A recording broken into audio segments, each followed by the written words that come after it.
I just want to say welcome to the Late Sesh Live. Tonight's special guest is Frugal Force. And I want to start right off and toss it over to my co-host, Red Rooster. We'll get this thing started. What's going on, Red? What's going on, everybody? Scobo, Frugal Force. Happy to have everybody on. I suppose I could add that I'm also a member of the Frugal Force, so I'm here with both groups, I suppose. Well, it's a Frugal Force takeover because we It is a have Frugal had, Force takeover. Spartan, and we've had you, and we've had Abolished on, but now we got Porch Farmer joining us and Green 13 from across the way. Good morning, Green. What's going on? It is morning. It is we're 19 minutes off 420, so we get I can bring a 420. Nice. Excellent. Yeah, So it just comes a with couple Force members. coffee. I've often heard that coffee and cannabis are a great combination. I just don't care for coffee. I love the smell. Don't like to drink that shit. Oh, it's the best in the Oh. morning. You get that coffee going through, then you get that buzz, it all just evens out. Yeah, I do that with Monster though. I just drink a Yeah. Monster energy drink. Yeah. So it's yeah. caffeine and cannabis for you. Yeah, It's caffeine coffee and for cannabis. us. And speaking of that, I want to welcome Porch Farmer to the show. What's going on, brother? What's going on, buddy? Glad to be here tonight. Just chilling. Yeah, just chilling here from red state of Ohio. We forgive you. I'm a Michigander. There you go. Next, I want to toss it over to the producer and the leader of this motley crew of Frugal Forcers, Abolished. What's happening? What's going on, chat? What's up? Skillbo. How's everybody doing tonight? Chilling, brother. That's what it is. It's that Monday time. Yeah, it's good to see some fresh faces here on the late sesh. It's always good to see how other panel members operate this late at night. Now, it's a change for him too, because usually Frugal Force is a recorded program. So both Green and Porch Farmer get the experience of trying to juggle a live chat, a joint, and stay relevant with the conversation. So Right. look at him. He's got his phone out right now. Get him. With that, I'm going to toss it over to Spartan before he takes that monster rip with that Cheech bong I see he's raring up to get. Good evening, Spartan. What's up, guys? Yeah, I feel disappointed. I was like really looking forward to hitting that. I've been hitting it this whole time, but I can wait a few seconds. But yeah, Spartan Grown, you can find me on Instagram, and I'm happy to be here as always, hanging with you guys. I'd rather do this than most anything, so there you go. Alrighty. Well, we have 24 people chilling with us so far, so I want to say good evening to everybody in the chat. I hope that you've had a good first day back to work, first day of the week, and that you have something to smoke on and hopefully chill with us for a little while. The late session. So the reason we have them on this evening is because they just came back on live, and I see that I have Norwal that wants to be admitted to the conversation. So let me let him in real quick. And one thing I just want to address, and I think we may have, they all run together. We may have said it. I'm sure we've said it because I think it was Green 13 who may have said it. I might be wrong, but frugal sometimes can be misconstrued as cheap or like lowest cost possible. And really frugal to us and kind of like the theme, the running theme of the show is how to do things without being wasteful, because every little bit of waste is costing you money. But also steps that, like the best example I can give is for, like, say you're growing now, you want to upgrade some type of equipment. You could pick anything. We'll say light, because that's the easy one. And the frugal choice wouldn't be the cheapest light fixture out there, because the cheapest light fixture out there is generally a piece of crap. Well, it could be an inferior build. You're right. Yeah. Mm-hmm.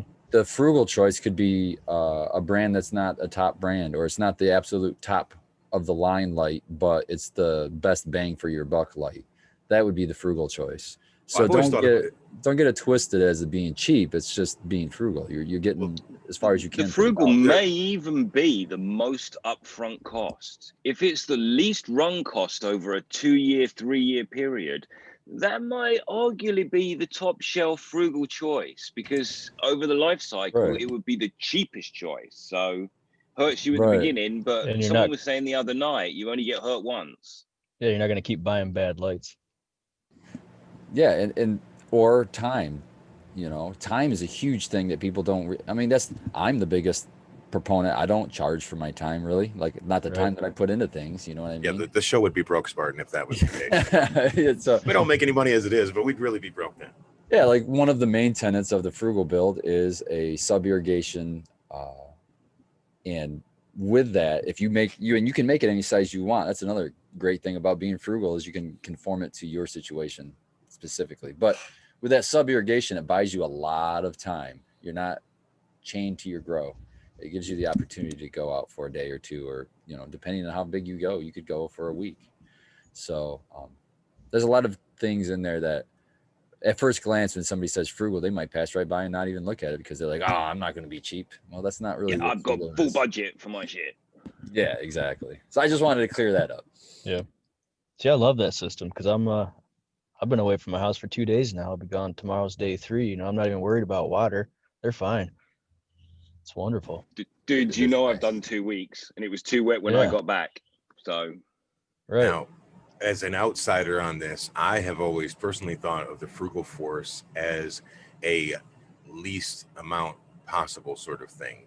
In other words, instead of spending $700 on nutrients and additives, that you're looking for more frugal ways. So that's where we come in with the soap nuts and the aloe and things that you can source yourself and ways that you can reuse something. And, so I've seen it not as an inferior thing, but more as like a minimal footprint thing too.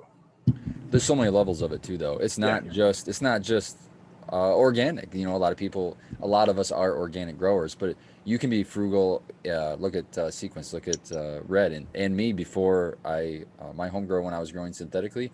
I did the same thing. I grew with dry salts. I didn't buy water. That that seems ridiculous. So same thing. You can be frugal and be a synthetic grower. You can buy 5 years worth of nutrients in a 25 pound bag. You know what I mean? Right. It'll last you for years and years and years and years. And when you really figure out the cost per gallon, it's absolutely like magnitudes cheaper. Wasn't it like what you're 4 buying in a cents a bottle. gallon in your guide, Red, when you did the Jax thing or whatever? Like you've got it figured out.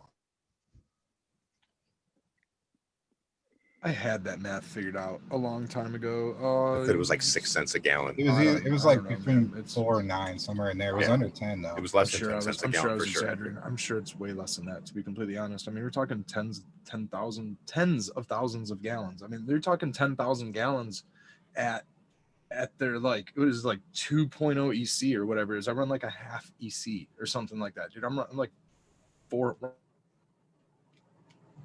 Oh, they thought the aliens PM because I've been running at like 7. I don't run wastewater. You know what I mean? I don't run anything on the bottom. So, I mean, not only am I not purchasing water, but I'm also not wasting any nutrients or anything out the bottom. My plants are feeding everything that I'm putting in my pot. And then at the end of the cycle, I'm senescing them off of all of that. And whether or not there's anything left in the pot at the end, I don't know. I don't reuse that pot. I just toss it and compost it and grow vegetables out of it anyways. So Sequence is Yeah, saying that's- 4 I cents go a all the way gallon. down. Yeah, synthetically frugal. Yeah, and that's probably at that whatever 1.0 EC. So I mean, and that's probably with running wastewater. Exactly. You know what I mean? I mean, people usually do 10% waste. 10% waste is like the recommended hydroponic. I don't know frequency. I guess the recommended hydroponic method that you would do to achieve optimum range. You'd want like, I don't know, 1,200 parts per million. You want like somewhere between 1.5 to 2.0 EC, somewhere around like 1,400 ppm of CO2, running about 10 to 20% waste out the bottom. So you're constantly flushing it and getting your EC correcting. I don't do all of that. I run my CO2 at a maybe like 700, and I don't even set my meter at that. My meter's probably set at like 450 to 500. And what happens is, the microphone for it's way over here. You know, by the time it senses the CO2, that's been running for a couple of extra seconds, so the CO2 just builds up in the room. It's up to like 800 ppm. Like we were just talking before the show. I know I'm getting off track with the EC and stuff, but this is all part of it. You know, I basically not run a lot of gas because I'm in a sealed room. So in the night cycle, whatever microbes are in the soil, whatever, the plants are just, I don't know, we were kind of talking about the plants possibly exhausting CO2 in the night cycle. I think that that's totally possible. It's not just what's going on in the root zone, but I think the plants are exhausting a little bit of CO2. My ppm is over 900 ppm when my lights come on, and my CO2 burner is not going off during the night. It's on a photocell. I've checked it does not go off during the nighttime. So that's just what's going on. I mean, I have fans on my floor. It's kicking the air around. I also have a air conditioner that cycles, you know, every, I don't know, few minutes, 10 minutes or so. The intake on the air conditioner is on the floor and the exhaust is at the ceiling. So the CO2 is constantly being, you know, cycled from the floor to the ceiling throughout the night. So, you know, in the sealed environment and doing it right, you know, you don't have to, I don't even want to say in the sealed environment, just having the right, I guess, engineered environment, you can have a very dialed in system to where you're not using gas or propane or whatever other method you're using. I mean, you could toss in fungals and stuff like that and these bags or whatever you want to toss in there and really, really knock it out of the park. You know what I mean? Without having to have barely any cost. Well, let's go back to irrigation for a minute. You were talking about, you know, how many cents it is to feed. And the whole time you're talking about that, I'm thinking about these SIPS containers. And I'm thinking specifically of Spartan because he's gone into such detail with his abolished. You obviously have been doing this the longest. So what do you guys think on this as far as cost per gallon and how often you're having to refill these? Horse Farmer's saying he gets to step away. He's been gone for 2 days. You know, sell me on this system real quick for somebody that hasn't really looked into it yet. Basically, I mean, the cost is always going to be upfront and the labor when it comes to a system like this. But once everything's set up and bought, like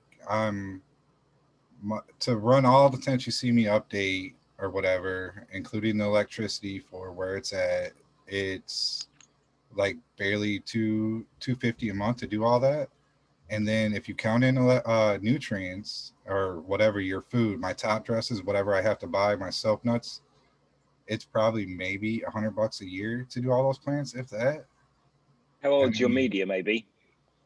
I have media in there that's, I want to say it's getting up to eight years old, somewhere in there. And the only reason I would love to I wish it was all in the same pot that it originally was, but they've all been mixed up over the years, having to upgrade to new pots and whatnot. The new pot made I don't even have underwear that old. Yeah, I mean, that's what we were talking about in the beginning, like lights, pots, and the actual like structure that's going to be holding your wicking bed. Container. Do not skimp on, like, spend the money, get the bed. It's worth getting the top of the line for that. Get like a 4x4 flood tray with no hole in it. Don't cut a hole.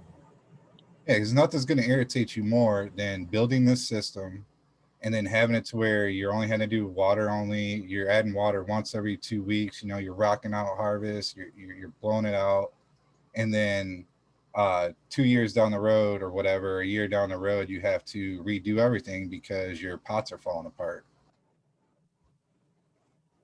So or you got a big crack in the middle of your wicking bed because you had to step in there for some reason or whatever. Now it leaks. This is how I'm going to sell it to you, Skillbo. I find, even for myself, so beginner growers and even for myself, the hardest thing to do in a grow is to water perfectly throughout the entire life of the plant. This system takes care of that for you. It takes the hardest part of growing and makes it easy, so you can focus on the other parts. So that's, you know, as easily put as I can to sell it. That's it, man, because it's allowing the plant to wick up the moisture at its own rate that it's being drank, basically. And so you're always at that same even moisture in the bed. And plants, just like a lot of living things, including us humans, seem to thrive on schedules on the same thing again and again, consistency. And to have a system that will give you a consistent water in your soil, a water level in your soil, even better than any top feed or, drip system, things like that, because this is letting the plant actually drive the moisture level. I think a Blue Mont would probably be very similar, but you still have you're still limited No to fail point though. Yeah, exactly. You got a fail point, and you're still limited to the sensors. The sensors will sense the moisture around them, but it's not sensing the moisture everywhere else in the bed. Whereas when you're wicking from the bottom, it's almost like a sponge. That level is always maintained. When moisture is removed, moisture is drawn up from the bottom. The only caveat to that, the only thing that I do differently than some is I let my reservoir get completely dry before I fill it again. But I've done it both ways, and I find way better results doing it that way. But that's it. I mean, it's just you look to see if there's water. If there's no water, you put water in. If there is water, you don't put water in. That's a good point. Easy. There's two different styles here. You've got the style where you have the flood tray, and then you have your fabric pots that you are setting inside of this, and you're supplying water, how you're doing it from the bottom. Or you have what Spartan's using, which is there's actually an empty space at the bottom of this pot, and he has what looks like a piece of PVC. He looks down like a sight tube. And what he means is if he looks down there and he sees it's dry, then he knows it's time to water, because the roots have ran through the bottom of the pot and actually drank all that up, or it's evaporated away. So good point. The other nice thing, which just before we move on, if we're moving on, the nice thing about this system is you can get moisture straight to the back of the bed where you can't reach. Like I can't get to the back of my 4x4. There's way too much jungle in the way. But I know all those plants at the back are getting exactly the same moisture level as the plants at the front and the side and everywhere. It is completely uniform across the bed and where you can't reach. Right. So, and also drippers, they just drip in one spot. This wets the whole thing. It's the whole thing in the corners, and the microbes want that. The microbes go to sleep when they dry down. So when those edges dry down, if you've got peat moss or whatever, those edges, the microbes go to sleep, and then they have to reawaken and do their thing. So this is uniformity, like Spartan was saying. It's uniformity at lots of levels. And then it's combined with the mulch layer, which helps retain moisture, so you don't lose a lot of moisture to evaporation on the top of your soil. And there's no runoff, obviously, because your water is at the bottom. It's all contained at the bottom. So you're using 100% of that water, or I mean, the plant's uptaking it. I'm sure that you're still losing a little bit to evaporation, but the vast majority of that water is getting uptaken by the plant. Now it might breathe it back out into the air and get pulled out by the dehumidifier, but you're utilizing all that water. And that's what you want. You want that plant to keep cycling water through. That's how it drinks. Well, to go back to Green 13's point, is he was saying that he can get it all the way to the back corner. Now I use those Netafim sprayers, and what I'm trying to do is to make sure that I have enough sprayers and enough of a utility pump that has enough horsepower, like a half horsepower, so that I can have enough sites coming off of the hose, you know what I mean, with the sprayers. So it becomes like a limiting factor, and again, it's a fail point because it's mechanical. So if I have any kind of issues with it, I'm back to hand watering again. So I've always really been interested in SIPs.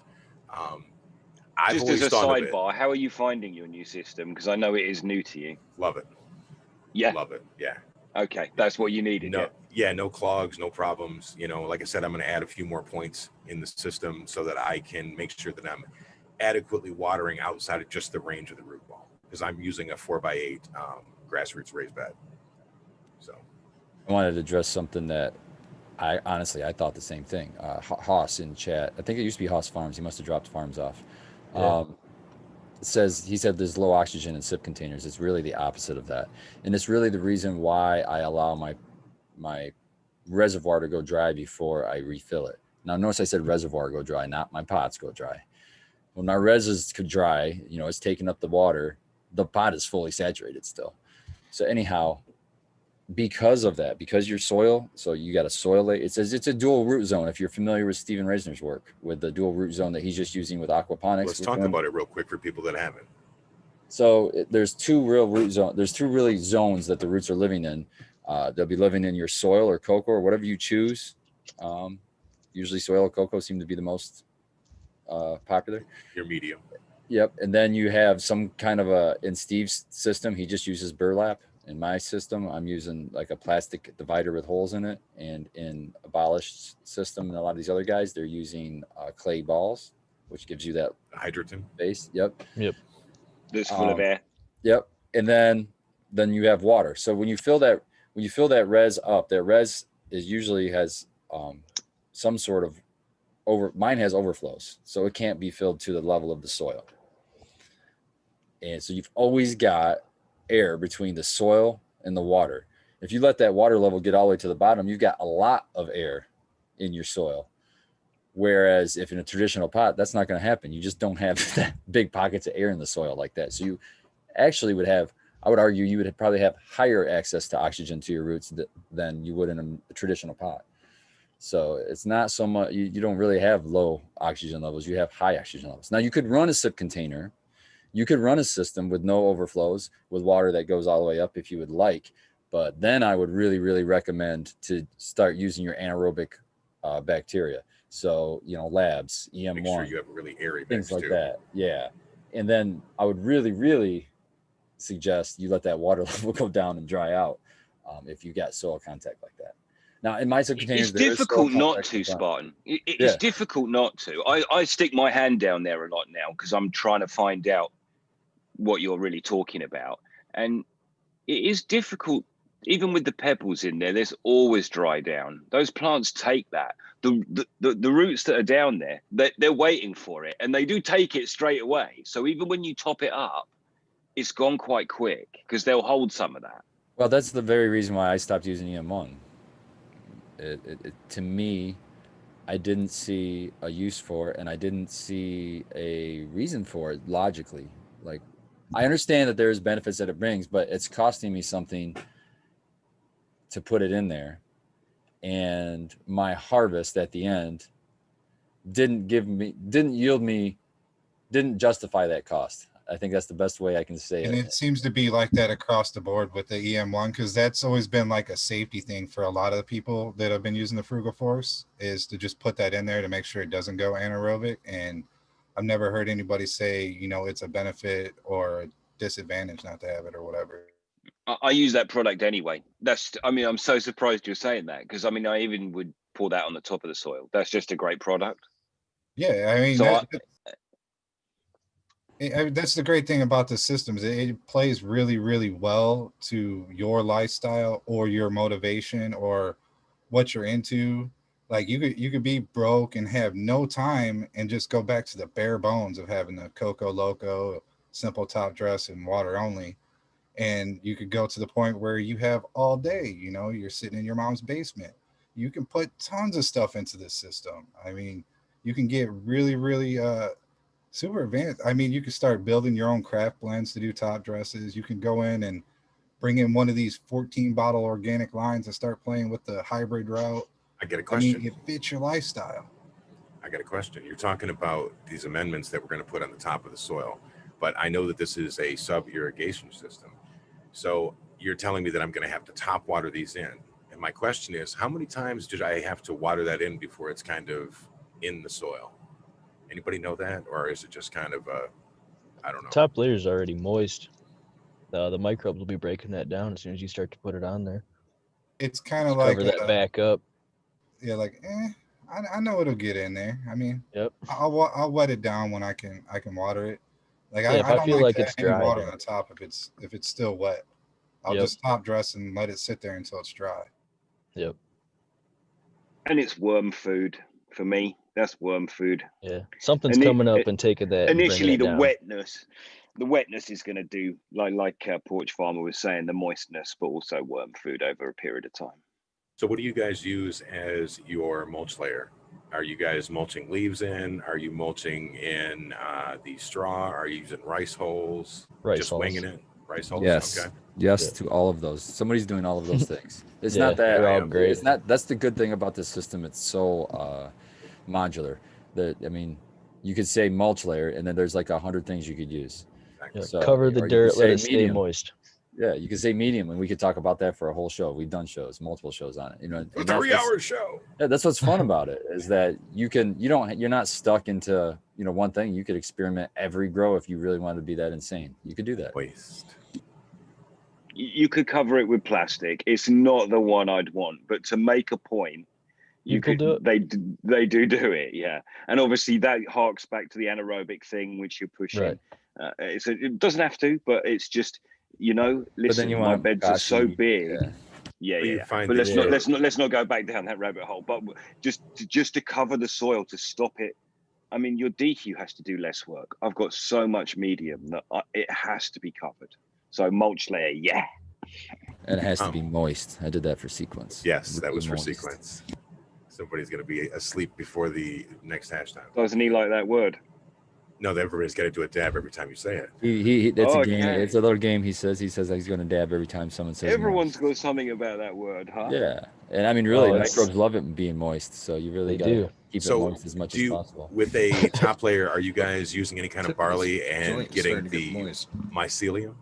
Yeah, definitely barley and kelp and So barley to me is enzyme, Mhm. and two, it's fungi food, which a lot of people are, we're always trying to build more fungal dominance in our beds and soils and so to me, that could be used as often. I mean, hell, it could be used every week.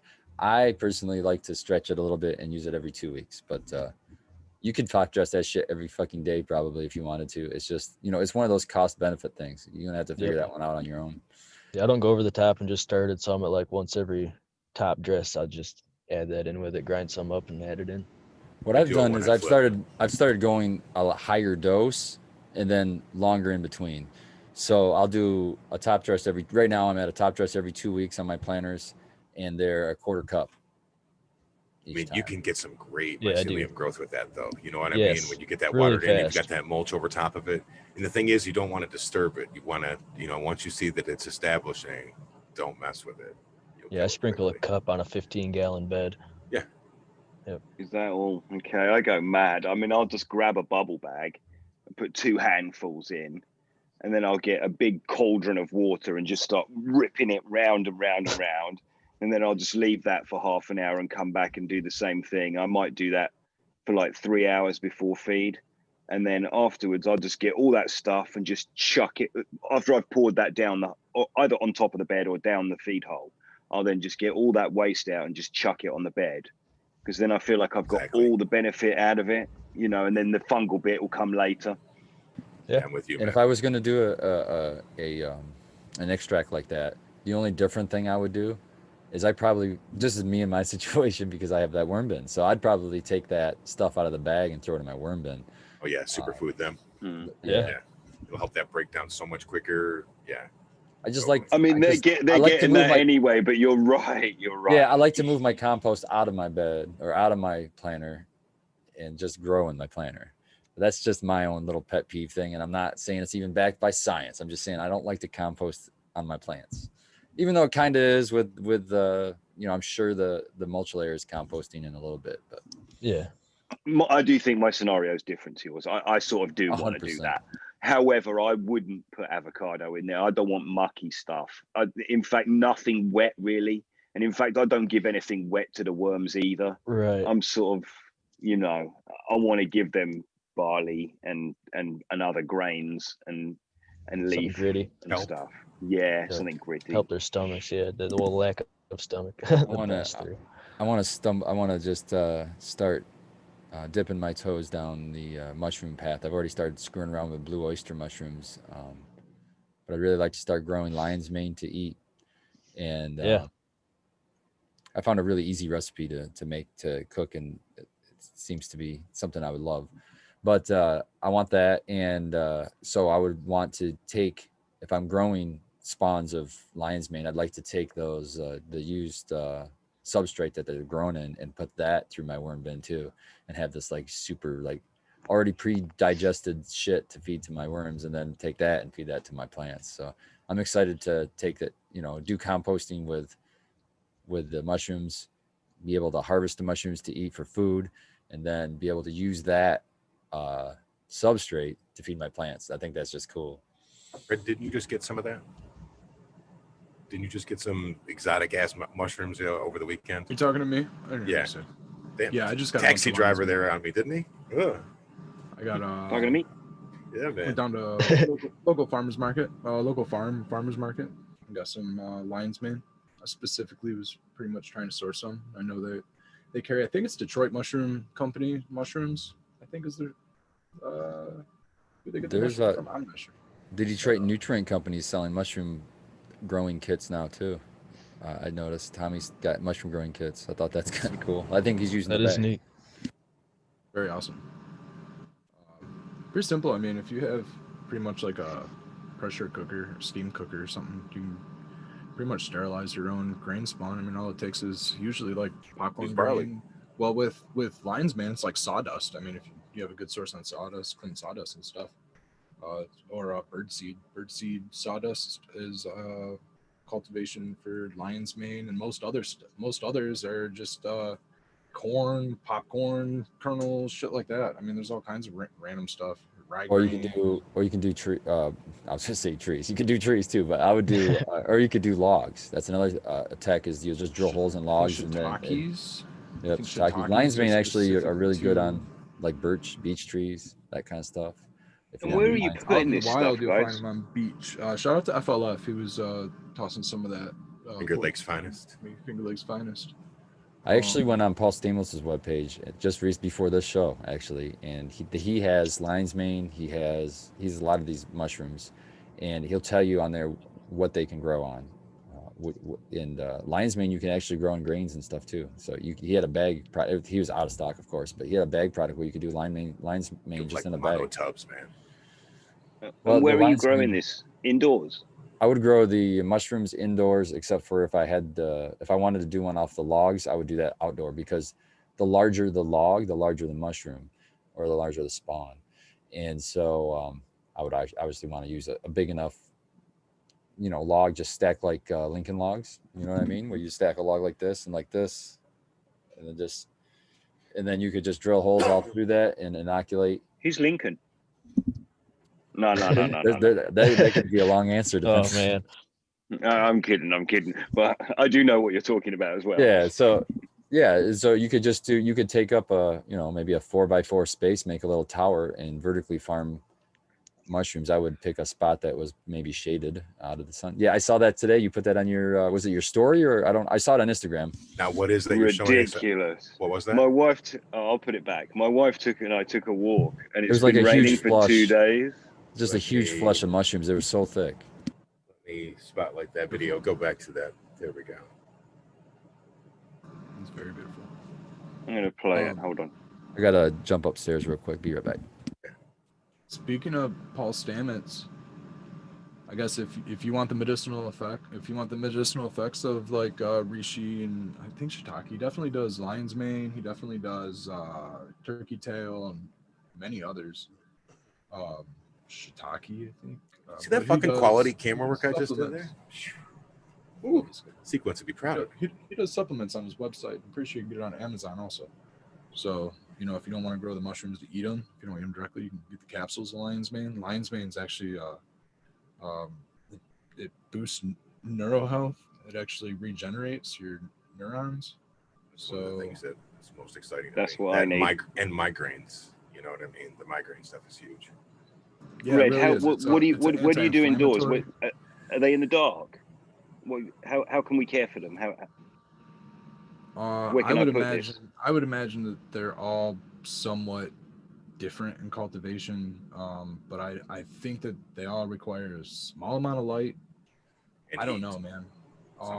I haven't gotten too far into like the many species of mushroom cultivation or mycology, too deep into mycology. I know you need high humidity, and I know that you need light cycles, you need dark cycles, you need pretty much the same thing as you need kind of for cannabis, and different environments trigger different phases of life, so sealed up in an environment where there's no airflow and it's just real high humidity, you're going to get mycelium growth, you're going to get the growth of potential contaminants, you're going to get the growth of basically the the fungus itself, the life is going to form from the seed or the spore into the grain, in a sealed 100% humidity environment, and from there, you're going to get your CO2 production. You're going to get lots of CO2 production. But basically, that's your like if you get a grain bag or anything, oyster mushroom grain bag or some kind of a fruity mushroom grain bag, that's usually what's going on is that mycelium is just colonizing. And as it's colonizing, it's producing CO2. Usually there's a vent hole, it's just off gassing. Usually there's nothing, contaminants or anything getting in. And if anything does get in, usually that mycelium is just going to overtake it, overpower it. And once you change that environment, you'll induce fruiting, just like with cannabis. When we change the environment, when we change our feedings, when we change our light cycle, when we change our humidity cycles, we tend to induce the flowering phase of our cannabis. Same deal when you add a little bit of evaporation and add a little bit less humidity, maybe a temperature change, maybe start adding some light to the mycelium, or maybe add it to a substrate or something like that, give it a little bit of food. All of a sudden you get the fruiting body, which is a medicinal mushroom, or the fungal body of the mushroom. Been rolling so hard we haven't given Narwhal his proper intro. It's all right. I've been listening to all of y'all. Welcome, Narwhal. Thank you. Yeah. So I actually switched from the carrot watering system to the sip systems, and it's way better.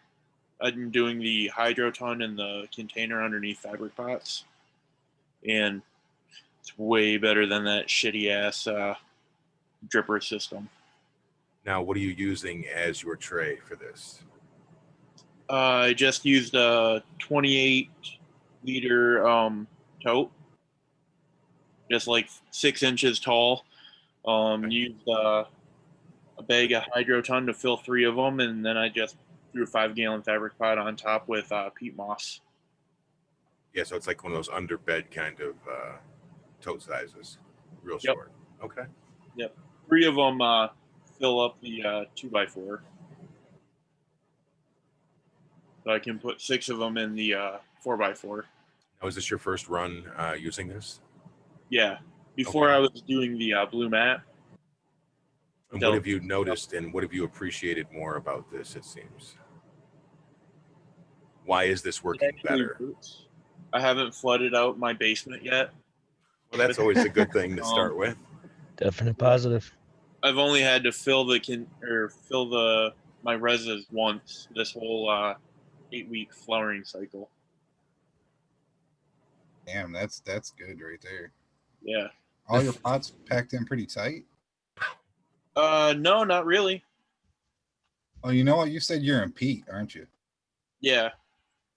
Yeah, I mean, your plant, whatever strain you were running with, must have been really good with, staying moist the whole time or whatever.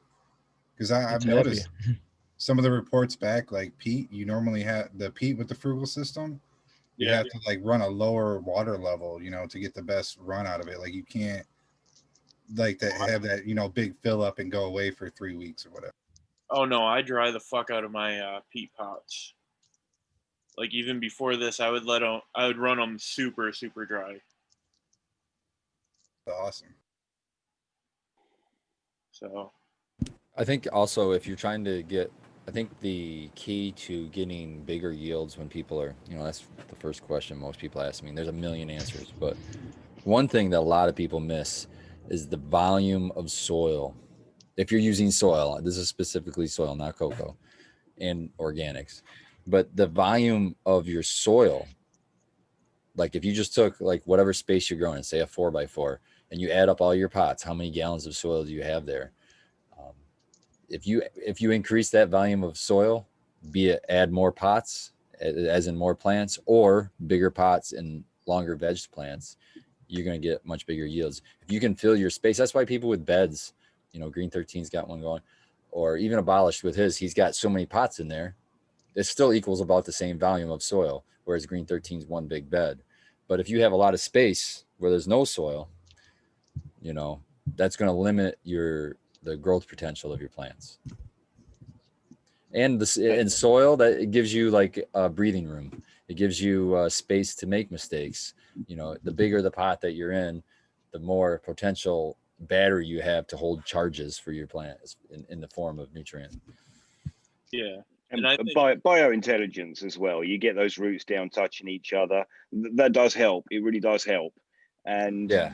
the dual root zone thing. I mean, I'm going to shut up and let Narwhal speak again. But that thing, there's a lag. Your mate, the HLG Steve, he talks about Hempy bucket lag.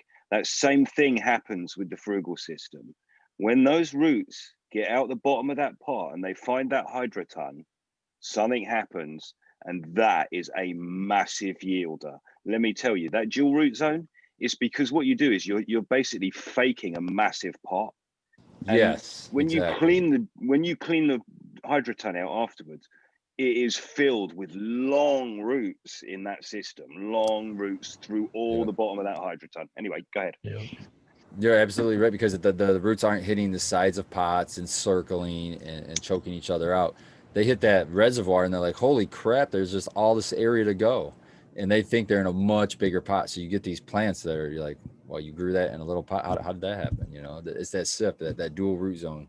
And it's almost like a water root. People worry. Air and water. Yeah, people worry about roots sitting in water. I mean, we've been on these Groski trips where we've been lucky enough, shout out to you, Tara, if you're still in chat, it looks like you are, that finds us these amazing places to stay. And each time we go down to the beach, you know, and the first thing I do is look at the shoreline, and you can see fucking roots coming out of the side of the fucking dirt going all the way to the water. And it's a similar kind of situation. You know, there's roots, like I call them water roots. There's roots that I think they can just survive in the water just fine, as long as there's Yeah, enough that's just what oxygen they want. available. Almost like a deep DWC. that's like you can almost root just about any plant in a cup of water. Yeah, you Yeah. don't have a bubbler going in that. You change the water every day to keep the oxygen levels up, but Every it's few kind days of even. Well, and shout with out to my Big drip Jar. system, it goes about 3 days, 2 to 3 days. Like every other day is the most at the high peak. I have to Right. water every other day, and that's a gallon and a half. So that's The lower small temperature you keep that, the more oxygen will stay in that water. So if you did that at quite a low potentially, yes. temperature, I mean, yeah.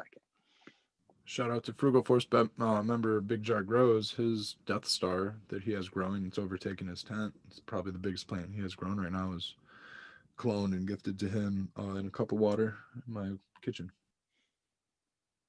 Yeah, shout out to all the Jedi that couldn't make it tonight. I mean, everybody realize everybody on the Force has a life outside it, and it is hard to make it, you know, to all these lives and whatnot. But they're here with us in spirit. You're muted, Skillbo. I thought some of these people were not here because it was past their bedtime. That too. Yeah, man. It's like super dark where you're at, Force Farmer, so I know you're a hoot owl. Yeah. Normally I wouldn't be able to make it either, but I'm on vacation with the family, so I'm tuning in from a parking lot in Ohio. Dedication, brother. So which way are you utilizing the Frugal system? Me? Yeah. Oh yeah, I've got sipping containers with full of hydrogen and 15-gallon beds, and top dressing and using rice hulls. What do you It's top wonderful. dress with? Yourself. I use some Bio Live, Bad Bunny, some kelp meal, malted barley. What else is there? There's probably some gypsum, basalt. Just a number of things I use in different ratios throughout the grow. You know, I don't just top dress all of them at one time. You know, like every in between runs, I'll add more gypsum and some lime, just to help with pH and keep the calcium going and stuff. But so normally on like every 4 weeks, I'll top dress like malted barley and kelp meal and some Bio Live and Bad Bunny. Those are like my staples. That's not bad And at all. Coco Loco. Okay, that's your starting medium. I always found it great that like everyone that top dresses in the Force, I'm literally the only person that's still doing, or only person that does it just twice during the run, and I overloaded those 2 times. You know, it's once at the beginning of the run, and once right before it goes into flower, and I do all my top dressings during that point. And Yeah. I don't think anybody else in the forest does. Everybody's got a real, which I completely support, and I bet you it works out way better because you're giving it to it exactly when it needs it. You know, you're spreading it out. But yeah, I've always just done the 2 times because I've always wanted to. I like this system really, really easy. Yeah, on a 9-week strain, that's really all I do is 2. I do. Well, before I say what I do, Skibbo, for your system, all you would do is however you want to grow. I'm saying however you want to grow. Pots, fucking sip containers, whatever. But it's easy. Just all you got to do is get a tray underneath it with some hydrogen in it so that you can flood with water by just hand That's literally flooding. all you need. That's literally all you need. As long as you're using fabric pot or a fabric bed to set on top of that hydrogen, it's going to work. What if somebody had plastic pots? Would it work? Yes, because you still got There's the holes in little them. holes on the side. I would upgrade to fabric as soon as possible. Yeah, or Fabric drill would a be bunch better. of holes in it. But I don't. Sorry, the plastic sometimes I would- have to ask the wincy questions for people. Yeah, you don't have as much. You don't have as much coverage. So if I had a plastic pot, what I would do is I have to top water that thing for longer to be able to until it had enough root mass to sneak some roots out those holes and down into the clay pebbles. Yeah, you'd really be limiting one of the best things about the system because you're going to cause spiraling, and then there'll only be, That's 4 oxygen. holes in the bottom for it to get out. Where there'd be lots of tertiary roots and lots of other places where it would come out on its way down to the bottom if you had fabric. I'm thinking those plastic pots, the holes in the bottom would be a good point. I can't hear you now. Yeah, Are you getting away from your mic? Yep, I would Come think to the mic, my son. Is it louder? Get Yeah, there. you're getting good. Way better. Yep. I would think that those holes at the bottom would be choke points, so it would limit your potential water uptake from your reservoir on the bottom. Definitely. I agree. I think they would harden off too. You know how if you have the roots and then they harden off, get that like a light green like skin on them. I Yeah, don't know if you guys ever seen that. And so they would be like a hard. It would be. it turned into It turn into like one of those outside roots or whatever, and they would just block off even more space because it would put that like bark on. I don't know what else word to use for it. Skin on the outside of the root. Right. Callus, maybe. Yeah. So we have Callus, yes. There it is. Sequence of Callus also. Callus. Wavelength. I see sequence. It just looks exactly like the bark on the stem. Jinx I mean, also. You'll yeah, whatever. Or Coke. Jinx. How about a burners? Sure, burners. Easier on the stomach. we got a new name in chat. It seems like he does somewhat of a similar system, and he had an interesting comment earlier in chat. Ontario Grown Buds. He said that the red clover underneath, I think he was talking about like in the actual beds or whatever, is beneficial for him. Which I've been thinking about really, really hard because. What do you mean, red clover as a cover crop, or what do you mean? Yeah, I think he might just be throwing it in the bed and letting it grow through there. Because I mean, back when I did top dressing, random seed, because I was sloppy or whatever, it would pop up down there. So the red clover is a nitrogen fixer. Right. And it's tall. I They go whack it down. I tend to use white clover because the red clover is so damn tall and it's annoying. And the white clover is annoying as fuck for me because like a little bit of it will populate an entire bed if you give it time. And then good luck getting rid of it, man. That's me. I'm in there with those lawn scissors you can buy, those big scissor things. And I just go in there and chop it down like I'm harvesting hay and just let it fall down. And that it's like it won't die. It just won't. I've had winter rye. What's that, crimson? No, I was using white. Clover, Right. It stays short. And It gets about Does that white tall. do the same? The red gets tall, and I'm Yeah. imagining that it does spread. I imagine that the red would spread just as much. It's a way more. You've seen it. You've way seen it in pretty. my raspberry bed. It's like straw. Yeah. Yeah. I like the red flowers way better than the white, though. That's for sure. Mm. Just for eye appeal, I guess you call it. I think there's also something specific about the red clover that I think it fixes more nitrogen than even the white. I think it's like that's why most people use it for outdoor, is because it's like the best of the clovers for that. I believe. Clover is a kind of PM thing, though. Just if you're a PME person, just be careful. Sorry.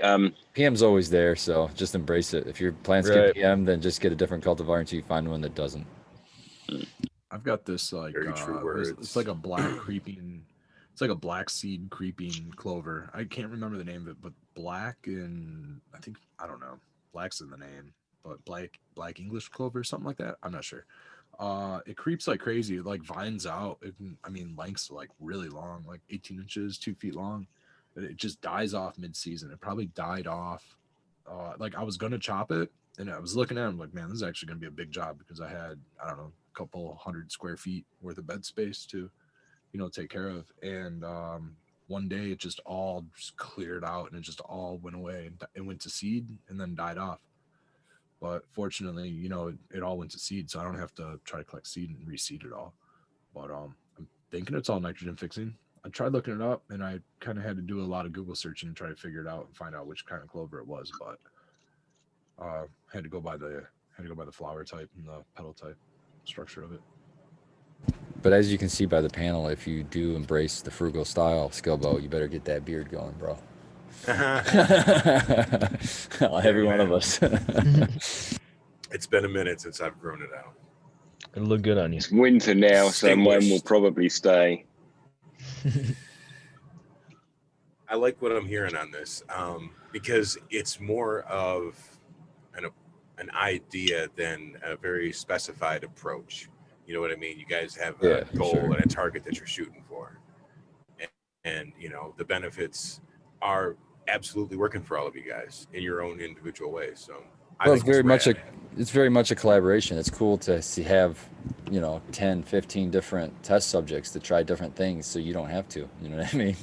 Right. That's amazing. And then you can kind of do your own thing and try to figure out anything. And if you find something that works really well, you share it, and then other people will see if they can incorporate it, or maybe it won't work in their system. But by doing that, everybody's taking the best of what works for them, and they get their best like dialed to their system that you can get. And that's the best thing about it, I think. Well, that's what you said earlier, was that at the end of the grow, when you harvested everything, you didn't notice a difference in whatever this product was. You discontinued it. Right. Yeah. And it could be a game changer in somebody else's grow. Maybe I have native lactobacillus hanging out in there that I'm not aware of. You know what I mean? So I'm just adding more of what I already have. I don't know. There's no real recipe out there that you guys say, okay, you need a 1/4 teaspoon of this, and you need a 1/2 cup of that, and you need to do this on week 3, and then week 4, make sure you don't do this, but do that instead. It's not one of those things. It's more of it's like a Jedi mind trick thing, right? Yeah, there's no. Well, there's a bit of a core theme with lashings of kelp, lashings of barley, soap nuts, aloe. Those are pretty core, and you can just smack them with a few things. It's sub-irrigated. Yep. Yeah, sub-irrigated and air, yeah. But I'm dropping bottles like crazy. Funnily enough, I've noticed Spartan's swapped his hat, but he did have another hat on just before this show, which was a branded micro product, an expensive one, and I'm using the end of that bottle. And I love that stuff, and I'm thinking I'm not buying any more of that stuff because I think I'm dropping another bottle. I've been out of it for probably 4 months. I haven't used it. Did you notice any difference? Yeah. Yes, I did. Okay. But at the same time, it wasn't as big of a difference that I noticed. Like when I first used it. Yeah, when I first used it, I saw a 1/4 pound increase. All right, under a 4x4. My lowers all got better. They just did. Yeah. When I dropped it, I didn't see that 1/4 pound loss. So I don't know what happened there. You got better. Yep. Yeah. Maybe that's all it was. You guys can say that. Farmer's shadow.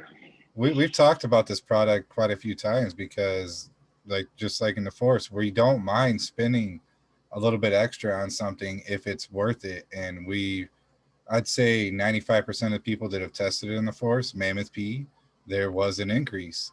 But I have this theory with it when you use it with this system that you wouldn't need it every run. I feel like once it's in there, it's kind of in there for a while. I did wonder that, whether that, you know, you put a bottle of that in and it's lasted me 2 years, the bottle. So that is a frugal thing, really. And the upfront cost is there. But again, it Well, if lasts you a got bloody long time. But you It's do one they of had to those- hook up with all alfalfa the on sample there, they love bottles. that. Yeah. It's There you one of those plus one armor things that I don't like to really talk about. That VPD, CO2, I don't want people to even look at it until they've mastered yet. everything else. There's always a limiting factor to every single one of our grows, guys. It's just a matter of what yours is and what you're going to do about it. Or if you're content with it, you say, you know what, it's good enough. So Don't Bob, kill yourself and don't break your bank trying to do this is the bottom line. Yeah, Yeah. everybody knows somebody that's got a bigger grow than you do. You know what I mean? But they got bigger bills than you do too. Yep. Spending more money. speaking of which, Bob Grows and Chad's asking advice on what kind of malted barley would one get to top dress? 2-row. So you Yep, can't really just find the 6-row. Just find 2-row at your local brewing company store that you find. You know, it's Michigan, so there's pretty much one all over the place for us. If not, you can buy it. It's not very expensive at all. It's less than $2 a pound. I Yeah, like I know you were part I of like this. to be expensive on this and go with Build a Soil. They'll ship it free right out to Michigan, There you go. That's And what I it's- get there's too. your other Build way. a soil. and they have regular malted barley. You can get it whole so that you can grind it yourself. You can get it Yep. crushed by them. You could. This last one I just bought the big bag of Coots mix because it's not only the barley, but it's got hemp seed, and it's also got what was the other one? Corn, sprouted organic corn. So Ooh, it's 4 minutes to hash time. seeds. It's like a seed sprout kind of a deal. Well, you know what I mean. And what's cool is I've got hemp growing as a cover crop in my on one of my actually on all 4 of my sip containers in the flower room right now. I just let them get till they have their first true leaves about this long, and then I snap off the heads and eat them. They're like spicy. Now you're talking Red's language. Oh yeah, that's the best thing to do to sprouts. You don't mind. You know, So while we're on malted barley, refresh me because I'm gonna do it the way I've always done it. I'm gonna grind it up when I first get it because it just stores better, it works better with my system or the way I do things. But didn't we figure out that it would be better to keep it whole That's and what then I've always use said. like your ninja bullet thing, Skillbo? Yeah. No, I have a cheap ass Walmart coffee grinder. I'm pretty sure it's a Krups. It's less than $20. And the only thing I'll say about it is you can turn it into barley flour if you want to, but you can have problems where you'll develop like a skin on the soil that becomes very, very hardened. So if you're going to apply it as a flour like that, what I like to do is I'll mix it with equal parts earthworm castings, and then I mix it all into the top like inch of the soil so that I avoid having that layer of crust that develops, not for like the mycelium crust, but like that hardened shit. So, but yeah, I was always told that you want to have the enzymes fresher, so you should grind right before you use it. I know Yep. that's not, some people don't agree with that, but that's just the way that I roll with it. So it is. I think it's the essential oils too. A lot of the oils you're going to preserve by doing that. You're going to fuck up your whatever you're grinding it with. So make it a dedicated for that task. Yeah. Oh yeah, it's only for that. And Or if I was grinding on mushrooms or something. yeah, I buy it pre-ground. I don't have a grinder, but maybe someday I'll get something. I don't know. People were saying smashed, weren't they? Mine's it's a really Just coarse cracked grind. versus- Yeah, it's yeah. cracked. More Yeah. correct, yeah. That's Cracked. why the seeds are germinating. I think Jeremy out in Build a Soil is doing something to address that, where the hemp seed will be ground probably, so it doesn't A little more so it milled. doesn't Right. germinate. But I actually don't mind it. I think it's cool to go in there. And It have a would be little neat. snack. We are gardeners after all. Well, I just think that when I snap that head off, that all the exudates just shoot out of the fucking roots that are left in that plant, and that's just helping my microbial population in the soil. Yeah. So, I mean, I really shouldn't be eating them. I should be putting them back on the soil to decompose. But fuck that, I'm gonna eat them. It's hemp. So let's get down to what people really care about. How's the bud Aliens? tasting and smelling now that you guys are starting to use the Frugal Force compared to the old ways? Well, I came from nectar, and Well, everybody's that's always talking about nectar flavors, and I haven't noticed any difference. So that's a compliment, big time to say I that. spend a lot less money now, and I shake a lot less bottles. And with that, Ooh, is that a little hint to Dankman Dan? He can stick just with thinking of him me. too. No, I used to shake them hard. We'll get Dank Van Dam fully converted over one day. I get tired of carrying the buckets. I still have a hurt gallon I look at on my shelf to remind me. Not shaking That's that something you fucking could. frickin' That's thing. something you can use. That's something you could add to your bed. It can still go in, yeah. Yeah. If you want some good calcium, add some Herc. I'd be real interested to see what I mean I've done the bed feedings, but I always did the Herc on the top. I was never like ballsy enough to put that stuff down there. Be curious to see what would happen. It'd gum up. You probably have to put something down in there to break it down. Yeah. Be white foam, just random. SLF 100. Gross.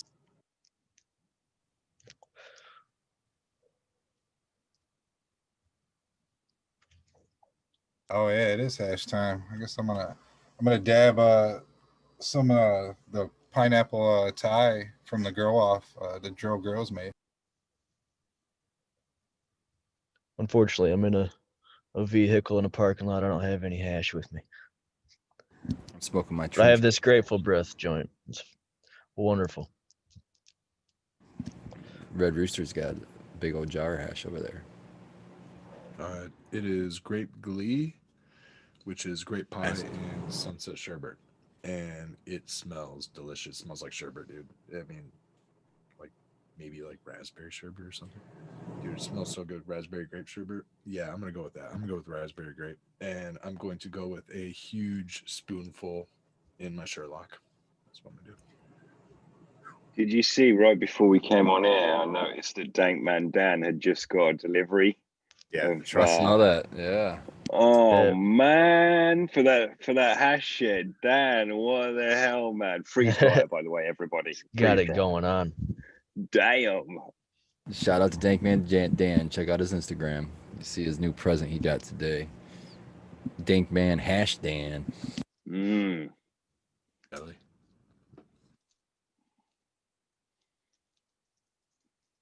I wanted to shout out to Fresh Cut Farms and Sequence.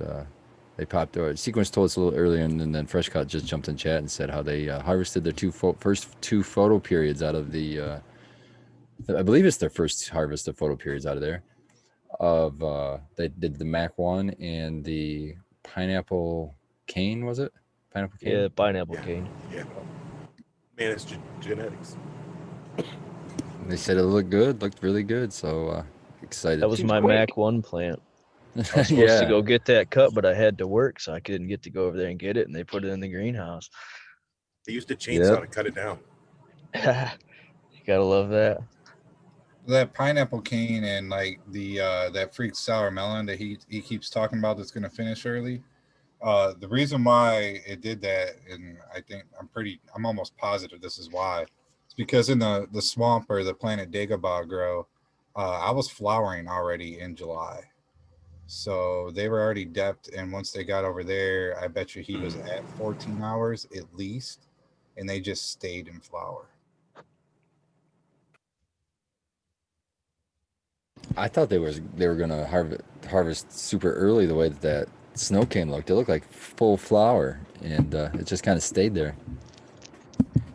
Yeah. It's kind of cool. I wonder if you could do something like that. Well, you probably wouldn't be able. I'll say I wonder if you do that to try to extend an autoflower, but they don't give a shit about the light cycle. So it doesn't No. matter what you do with light. Or You did you give see it no that? light, you give it 24. Porch Farmer. I know you don't see the chat right now, but Fresh Oh, Cut I Farm. can. I'm looking Oh, you at it. can? Okay, you see Yeah, what he's I saying? stole to my you? wife's phone. She's sleeping, so. Yeah, see, it's terrible. Yeah, it's okay. Read her texts out, dude. Just pull her text up. Read the last three. Let's see what she's been Dude, doing. I've been with her since she was like 16, man. I'm 30. That doesn't sound good. You want to edit that? Yeah, that's true. We're the same age. There you go. We've been together since we were both 16. There you go. Yeah, we've been together since we were kids. Oh man. Obviously, I could get into it, so it's not locked. Narwhal, you still with us? Yeah, I'm here. Hanging in there like a hair in a biscuit. Hell yeah. Hell yeah. I ain't got it over here. Ooh, this time twisted me up. I had some dry sift of the last harvest I did, so it's a combination of like GG4, Skunk One that I got from Abolished, headlights, a little bit of GMO. So, ooh, it's got my old lungs a flutter. Is anybody here planning on doing anything for the or going up north on Saturday for that Croptober? I'm thinking no for me, no for you guys. Really wanted to, but Missy got scheduled to work the next morning, so it would be pointless, or it'd be really hard on us because it's like a 5-hour drive. But I'm really bummed. I had a blast up there.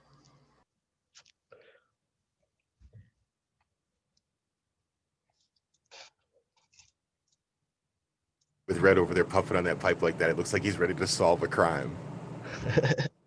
Trying ever so. I'm trying not to cough right now. You were going to name the killer. I'm not going up north for that. That's your segue to talk about that grape Lee as the killer. Damn, I'm trying to set you up for these. Is a killer. I got some in flower right now. I'm really excited about it. And it's the last run, right? For a little while. Last run? Last one. I'm not getting rid of this. Are you crazy? No, grape Lee's sticking around. Not going anywhere. Which one got cut? I don't know. I cut shit all the time. It's the other grape one. No. Got rid of Death Star, right? I was gonna get rid of Death Star. I'm keeping it for outdoor next year. I mean, it's the biggest plan I have outdoor next to the Girls Gone Wild, but the Girls Gone Wild just super tall. Please go to Red's page and go look at the picture he put up today. That Girls Gone Wild, beautiful. Thanks, man. Oh man.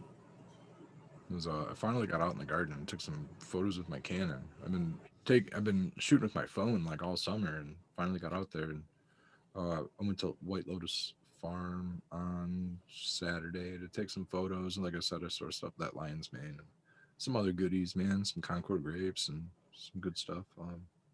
Nice little bar of Rosemary Soap made by White Lotus Farm. They got a nice little goat farm. Got to take some photos of some moving goats. So, you know, it's a good place. A lot of nature, a lot of flowers and shit. But when I got home, I finally got a chance to hit my outdoor garden, man. The lighting was decent, and you know, everything's finally in full bloom. It's the right time. So yeah, got a couple nice shots of the Girls Gone Wild. Posted one of those up there. The Grape Ape, and I got some Flow and some that rainbow ones, man. That rainbow. The Rainbow Driver, I did get a couple good shots of the Rainbow Driver. I haven't posted any of those yet, so I got to go back through and find a keeper and what I want. I'm trying to slowly post. I'm not trying to do like a total photo dump, but every now and then. Trying to. Has anybody popped any seeds recently? Yeah, I got the heat in the ground right now from it's a collab between Subcool and Heroes of the Farm.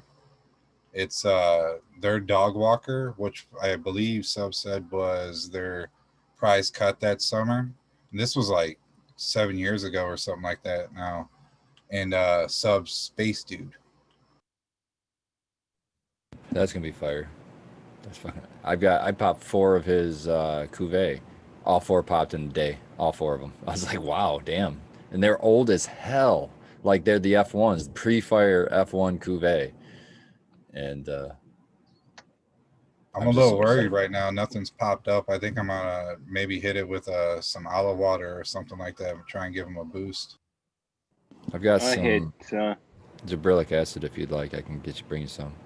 They are my oldest pack of seeds. It was the first pack of seeds I ever received. I never bought a pack of seeds. Like Sub gave me my first pack, and it was that one. So they're old as dirt. I got 5 Agent Orange from Eagle.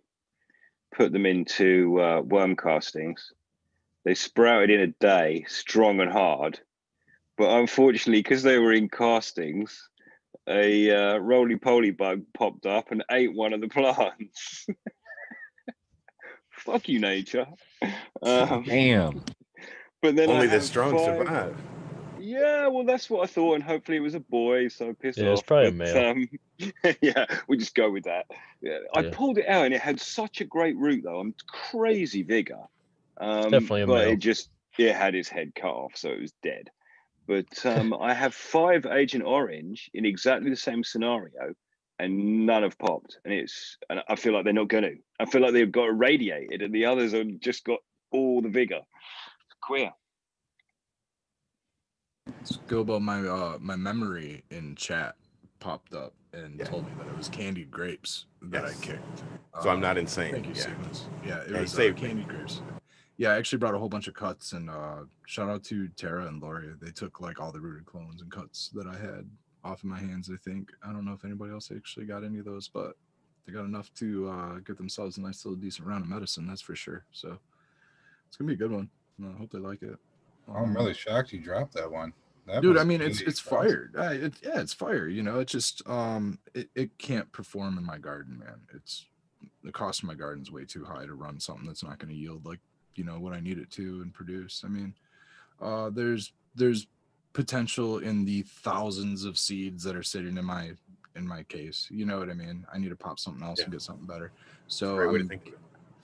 I got a ton of archive that I got to go through, so I just need to bust through that. I mean, like I'm looking at like Rainbow Belts and Dolato and Slurricane and all these other heaters that I really need to get into. Tahiti Lime and some of their new stuff with Moonbow, and I got all these Pure Loco. It has, and I got one that's got Cushman's in it. There's I think it's like Cushman's and Moonbow Cross or something like that. I've got Hazmat OG. That's a Chem 91 and Face Off OG in the basically batter up, man. They're in the batter box, getting ready to go into late veg. So Hazmat OG, I haven't ran that in production yet, but it might be a keeper, it might be a kicker. I don't know. It sounds good. Produce. Yeah, I was going to say, I Right want up it. my alley. It knocks me out, dude. It's super fire. And when I tested, I was like, oh, I'm keeping this sucker. And it's been almost a year since I've finally gotten it into production. Hopefully, it smells like a hazmat situation. I mean, it's really, really gassy, dude. I think everybody's gonna really like it. Like, any OG, dude, True OG, Ghost OG, San Fernando. I mean, any OG that has that underlying like super gas and pine on it, like that's this. It's really, really nice. It's that face off, man. That face off is just a super, super, super good OG. But I'm not sure what the units. I don't know if it's chem leaning or not, man. I haven't really been big on the chem. I haven't I don't want to say that, but I haven't been introduced into like good chem. You know what I mean? So I don't know. We'll have to see. We'll have to grow it in production and see how it comes out. But dude, there's so many other packs that I got to go through. So yeah, I kicked the candy grapes. So I didn't kick the candy grapes. I gave it away. You know, I wanted to see it because it is fire, man. It's going to grow great in a tent. It's going to grow great in a small room. It's going to grow great somewhere that doesn't have a huge, I'm not saying that my cost of production is high, but it's just I have a large space to fill, and I'm not trying to fill it with a ton of root balls because I have a small plant count for that large space. I like what you said earlier. You said that you've got out of the thousands of seeds that you have to go through of a heater ass lineup. Why should you hold on to something that you're just not completely happy with? That just gives you the green flag to just go on to the next one. Gotta check all the boxes, man. Yeah. I mean, sometimes I let a box slide. You know what I mean? Like the grape, the Girls Gone Wild for a little while, but eventually the you do get grape rid of it. ape, for example. I mean, there's a few things that I've held on to that do not check all the boxes, but I also grow them in different scenarios. Some stuff I'm not like the grape ape. I'm probably never going to grow indoor again in my room. I'll probably always keep it and grow it outdoors. I'm at least going to try to keep it for another season and do another mono run outdoors. I got a nice 7 or 8 plants of it outside right now. Like 2/3 of my outdoor crop is grape ape. You know what I mean? It's going to be a nice pull. That main line walking into Nice. the garden through the gate was all. I can't wait to see it because they were all super short. The last time I was there was, way back in like June. So I got some real nice shots of it, and it just looks like, and it's pretty.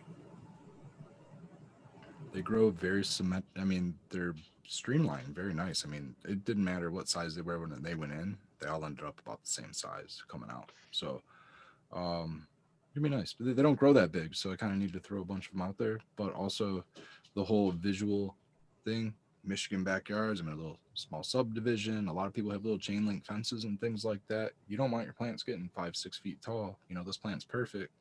Gets like 3-4 feet tall. You know, shout out Daddy Red. He's got one in the backyard. Just, sorry about that, guys. I'm gonna try to Yogi's make this time. quick. He's got one back there, just blended in with the landscaping. You know, and it's looking great. You know, so it's almost harvest time for those. Love the grape baby. Harvest early too. Yogi said he's ready to go, bro. But I won't grow it indoor because it only gets 3 to 4 feet. It's not filling up my canopy. I'm not dropping my lights for it. You know, I'm not trying to fill the space with it. Like I said, plant count, right? Just want to say cheers and good night to Tara. Looks like she's going to be a human for a while and take a slight nap. good night, Tara. For 1 hour. It's Yeah, for that's 1 about hour. it. She's a goldfish, sleeps with her eyes open. She has a dab ready so that when she wakes up, she's like, cool. Yep. Torch on a timer. I want to say cheers to the 99 people that are closing down for the night, or as in the case of Green 13, starting their day off with a wake and bake. Glad y'all could come through. I hope that your night or morning is mellow so far. You've had some time to smoke with us, and it's cool kicking in with this Frugal Forest cats, man. I like it. I appreciate your dedication, Green, man. I know it can be a struggle sometimes. I've been trying to kick my ass into gear and getting on the wake and bakes more. It's an uncomfortable situation having to wake up when you're sleeping, but always. the shit you do for stuff you love. So I appreciate you, dude, and I appreciate your time. It's recognized. Yeah. Thank you, Thanks. man. That's really nice. Do you know what the weird thing is? I wake up before, I'll set an alarm. The alarm never goes off. I get up and make coffee before it goes off. Like, I don't know how that happens. We're going to talk about vibrations and aliens and shit, but it is the late session. It's a It is an weird alien thing. show. This is the place for that. It's welcomed. You know, and I'm reminded that you're almost like the UK version of Dankman Dan, who neither sleeps himself and always up early and shit. So interesting. And you know, Skilbo, you've been coming on the Frugal Force and all this, forever. I think you even came on in the first season, like back when it was called Getting Nerdy. Yeah. Like, yeah. But then I realized that I don't need to be on every single production. I gotta pull back a little. Yeah, I mean, you might not copy the systems, or the SIP or the wicking or whatever, but you've taken certain things from it. No, like, I've taken a lot of things from it. I've used just for anybody listening, I have a 4x8 bed. I have a soil combination of peat moss and like 5 other different soils I've used for a long time. I have, let me see, what did I say? This is the 5th run, something on this bed. I don't do anything with it, but I am amending it. I was using teas on it, but I'm backing away from those for a little bit, and I'm going to try just straight top dressing each plant. I use a bunch of the I can't think of the name of the company off the top of my head.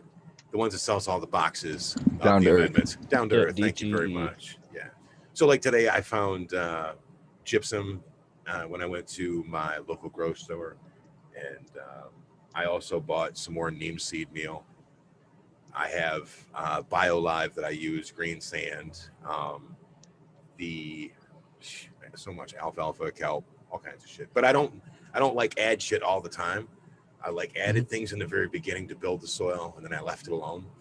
And I'm at the point now where anybody that's not following it, I was having issues where a lot of my flavors were down. So I talked to Spartan, and he gave me the one up and said, well, I need to add some gypsum to them. I need to get the sulfur up in my soil. So per his recommendation, that's what I did. So now I'm going to sit back and see if it's worth it, which obviously it's going to be, but it's taking somebody else that's already worked through this problem or is aware of what it is or what the solution may be, and then sharing that information, which is, the basis for why we all come on at weird ass hours of the day, is to have conversations with, each other. and to try to pick things up from each other and then pass tech along to each other, you know, because it's one big community, and it doesn't have a basis in Michigan or the United States or anything at all. It's growers love, and that's kind of what this show is, just kind of a more of a laid back, chill show. And eventually we talk about weird shit because Red's my dude. I'm really starting to fall in love with gypsum. I mean, I love it for a top dress because it's like a real fine powder. Well, it's like the stuff that I got. It's like like little it's balls. like nerds. Yeah, little Remember tiny nerds, brown little nerd pellets. things? Yeah. Yeah, and so they'll kind of fall through your mulch layer without having to really pull. At least my mulch layer, I'm using use stems off my plants because I'm too lazy to go buy some straw. Yeah. And so they'll fall right past through them. You know what I mean? Right down into the top layer of the soil, which is awesome. I love that. And I love how the calcium works. You know, your plants always need more calcium, it seems like. So you got the calcium. Oyster shell, I use that. Yeah, oyster shell's another good one. That was like a real fine powder. Yeah, it's super, but it smells horrendous. It smells terrible though. Yeah. And but then the sulfur, that's the secret. That's the terps, man. That's the secret to your terps. And I used to use Epsom salts, but after talking with Clactomus Coot, I'm starting to agree that that's adding too much magnesium into the system. So this is how I can get past that. I can still get my sulfur and omit Epsom salts. And so I like omitted that magnesium, but I'm keeping that sulfur by using gypsum. Sulfur bounded with calcium instead of sulfur bound with magnesium. So I'm super, super happy I kind of put all that together. And then I don't know what you had to pay for yours, but I think I paid like $8 or $9 for the box of gypsum. Yep. So not a huge investment, but hopefully it's going to solve that little problem I was having. Yeah. Can feed it to your worms too. Oh yeah, 100%. I've done it. It's in the craft blend that I got from Build a Soil, and I feed the worms the craft blend, so they get that with that neem cake too. I love that neem cake, or they call it neem meal too. Cake or meal depends on where it comes from. I think it was like 601 on the. Get a lot of nitrogen in it. Yeah. Neem cake's a waste product though, yeah. that's already a regenerative product. Right, like they squeeze the oil out of the seeds, and then the mush that's left over, that's what it is. Yep. And right there is one of the big reasons why I loved it. Like this is it's a group thing, because I was using gypsum for a long time, but it was not for really any of the reasons right there, other than in the beginning what Spartan said. I was using it for drainage. I had no idea that I was getting a flavor boost, and yeah, that's awesome. It's super cheap, so Frugal, boom, fits in. You know, I mean, it's not that a low cost, but a high output. Right. You know? And then calcium, it brings calcium, and that's something it's always a good thing to have. That was my main reason for it. I didn't have a strong calcium, so I brought in the gypsum. Oh, man. Then the sulfur came with it. So yeah, most people think that when you think calcium as an organic grower or a farmer, your first thought would be limestone. But limestone brings you that magnesium again. Yep. So gypsum is another way to add calcium with staying away from the magnesium, right? And it helps with the pH. The calcium on itself is going to help you with buffering your pH. So that's also really good. Well, if you use worm castings, you're adding a bunch of calcium that way too. It's calcium carbonate, but it's still calcium. Calcium and the carbon is what's really good about worm castings, because if you can get carbon into the soil, I mean that's a building block, and that's kind of what we're doing when we're growing plants, is like trying to sequester carbon. Pull it out of the air. Yep. It's a plant's job, really. Right. I have also used soap nuts. And now we talked about that a little bit last night. I use it foliar, but I know that you could take that same coffee grinder that I have, and you could grind that shit up into a super fine flour powder, and you could add that to your reservoir and do it that way. Or you can just, like he said last night, was throw 3 or 4 of them in your res, and they'll turn into an ooky ass mess, but they'll still work for a really, really long time. I got it. Red. Sorry, Balish, I didn't mean to step on you. I just wanted to know what Red was laughing at. Probably the same thing I just said out loud. No, I'm laughing at High and Tell You, dude.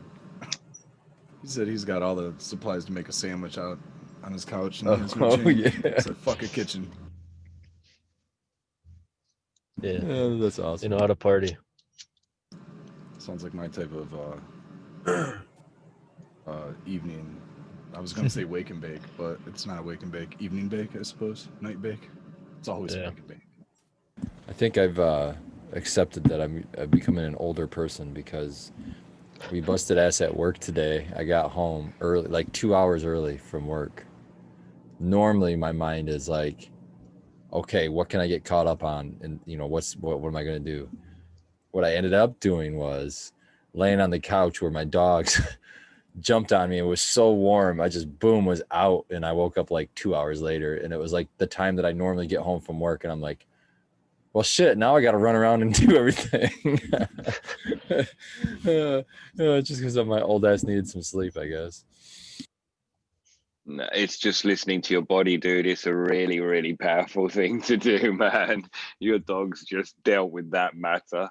Oh, yeah. They just put me out. It was good. It was nice. That's why I'm here past my 12 o'clock time. I'm going to ride it to the end today, boys. I'll be here till 1. Oh, shit. We got another, what do we got, 35 minutes left? We got to get to the aliens before we get going. Damn. We've was got a gonna puppy say, I Making coming. me still look gotta up talk into the about- sky, man. I still gotta talk about my frugal system, about how frugal Yeah. the dark side is. That Abolish calls Dark it. side.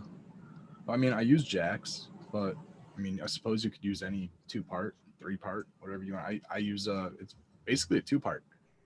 I ran jacks. Geez, man. I'm gonna get these numbers wrong. I probably have them laying around right by me though. I think it's Sequence might be able to shout them out in chat. I'm sure he knows what they are.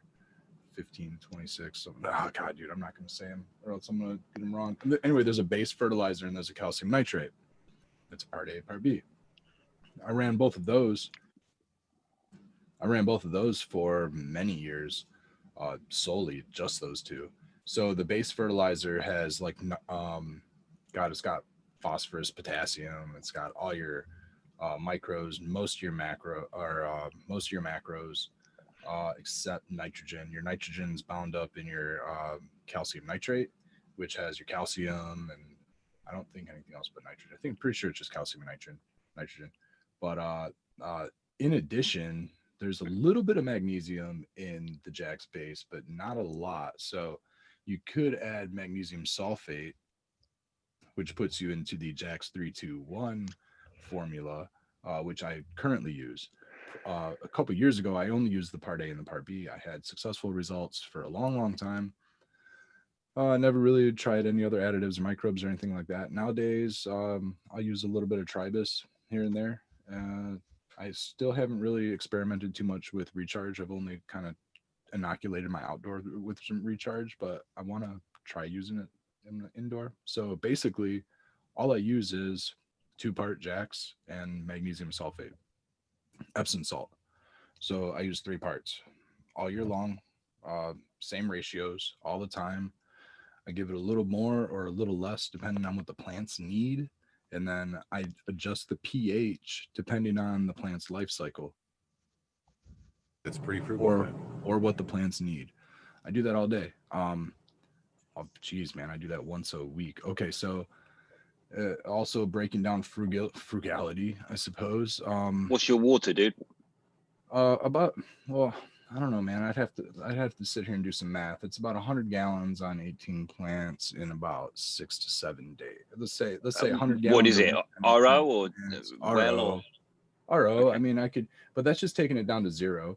I could probably lessen my nutrient supply if I wanted to use my well water, but I mean, varying minerals throughout the year. I'm not really trying to get it tested at my solo level right now. If I was a big operation or something, I'd probably get it tested and maybe just work with adjustments and just work with the filter or something. But I just start with 0 and then let my manufacturer recommendation on the bag of my nutrients do all the work for me. So that's my water. But yeah, let's say about 100 gallons of water is what I feed my plants a week, and that's total consumption. There's no runoff. Runoff's minimal. I get a little bit towards the end of the cycle, I'm doing a little bit of vacuuming, and I'm pulling out maybe like 5 gallons of water a week. So I'm pulling out like for 18 plants, that's not shit though. It's not shit, dude. I know. I'm trying to. I mean, it's like an inch of water in my tray. You know what I mean? It's nothing. It's a little bit of runoff goo. Hardly anything. That's usually just the end of the cycle. So I could back down on my timer, but I'd like to get a little bit of that residual out. And I call it a flush, whatever you want. I don't know. I don't really consider any flushing, but I do. I just kind of back off of my EC. I'll take it down to 0 towards the end, but I'll keep magnesium sulfate in there. I'll keep my pH stable and things like that. You can't really keep pH stable running a 0 EC. It just doesn't work like that. I don't know if you can't calibrate your meter and you can't like detect. So I mean, it's hard. Yeah, to you tell gotta have minerals what in your there for it pH to is. do anything. Usually in hydroponic situations, people will throw like sorry, like instead of No, I like keep- if you're in an RO, you throw like I keep CalMag magnesium in sulfate. or something, then you'd be able to pH adjust it. It's just you need something in there. To drop I keep it down from magnesium 7. sulfate. Yeah, Yeah, to stay to I keep 7. magnesium sulfate when I flush, kind of for those purposes. I mean, Could explain you'd say flavor you too, don't though. really need. You would say that you don't really need it during a flushing or whatever because I you're would. not. I'd leave that. I'd like that sulfur in there. That'd be cool. Yeah, that's what I do. I want it to absorb some of those minerals. To be honest, I get clean ash, man. As long as there's not a ton of. I mean, this is pretty clean ash, I'd say. You know. Yeah, man. So that's a couple hundred parts per million on the EC meter. So let's call it like a 0.2, 0.1 EC or something like that I kind of flush at. But it's not like full mineral. It's pretty much magnesium sulfate. Okay, so let's talk about the other frugality ways. I mean, fill up my res, it's all automated. I can step away from my grow for a week if I want to. I mean, typically in between processes, like I talked about today, I mean, I flipped about a week ago and I haven't filled my res in a week. I haven't done any real maintenance or anything in a week. I've pretty much just looked at my plants. That's about all I've done in a week. So could I step away for that past week? Sure. And then could I step away in this next week? Sure. Could I step away in the next week after that? Sure. I could probably visit my grow. There's 8 weeks in a flower cycle. I could probably visit my grow 8 times and get everything done that I wanted to. You know what I mean? Talk about frugality. Work a couple hours, maybe just a couple hours each one of those shifts. The only thing that's not is sub-irrigated. Other than that, it's frugal on every other time. Time. Yeah, and here's the inputs. thing: is that it could be sub-irrigated in the respect that right now I'm on saws. I'm on plastic risers and stuff, but I've had I've been thinking about. I mean, for a long time of just and again, it's just like me wanting to keep everything clean and tidy and stuff, and not doing it yet. But I could fill my saucers with hydrogen, and I could let it overflow a little bit, and then just let it mop up its own mess in a sense. I used to do that a long time ago when I was too lazy. I went through a period where I was like working, like 60 hours a week and trying to support like a 3 light room grow, and I'd get lazy and I wouldn't be able to like mop out my runoff for like a few days, right? And I'd be sitting in runoff, and sometimes I'd go out of town and fuck it, I'll just let it sit in its own runoff and I'd be able to go out of town for as long as I wanted to, really. But so day one is flip, do some pruning, do some leaf stripping, do some lollipopping, leave the plants alone.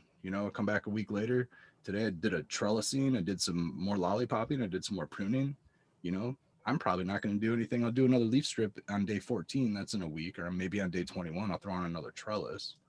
So, I mean, really, it's like once a week, there's work to be done.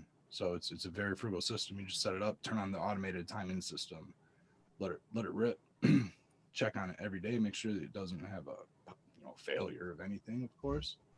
But if you wanted to, you could check on your bloom cycle 8 times. You could do the same thing with the wicking beds. I'm just talking about my synthetic side of it. That's all. So, in summary, it wouldn't be alien for you to be able to step away for 7 days on your grow. And someone earlier had mentioned Well, that if you that do would get be just the abducted amount for of a time good that you week. were abducted. Exactly. That covers the abduction date. So, as long as they're cool enough to like put you back where they abducted you from, well, I don't see any reason you can't do that with fucking day 14 leaf strip, my friend. It'd be nice if they pH'd a res or something for you. It'd be nice if they did something. That's They the might best fuck part it about up. Jax. They might fuck it Okay, up. so that's the best part about Jax, man. I can step away from my res, and dude, it won't move. I could set it at 6.0 and come back 7 days later and check my res, and it's sitting at 6.0. The res might be emptied, but it's 7 days later, but it's still sitting at 6.0, right?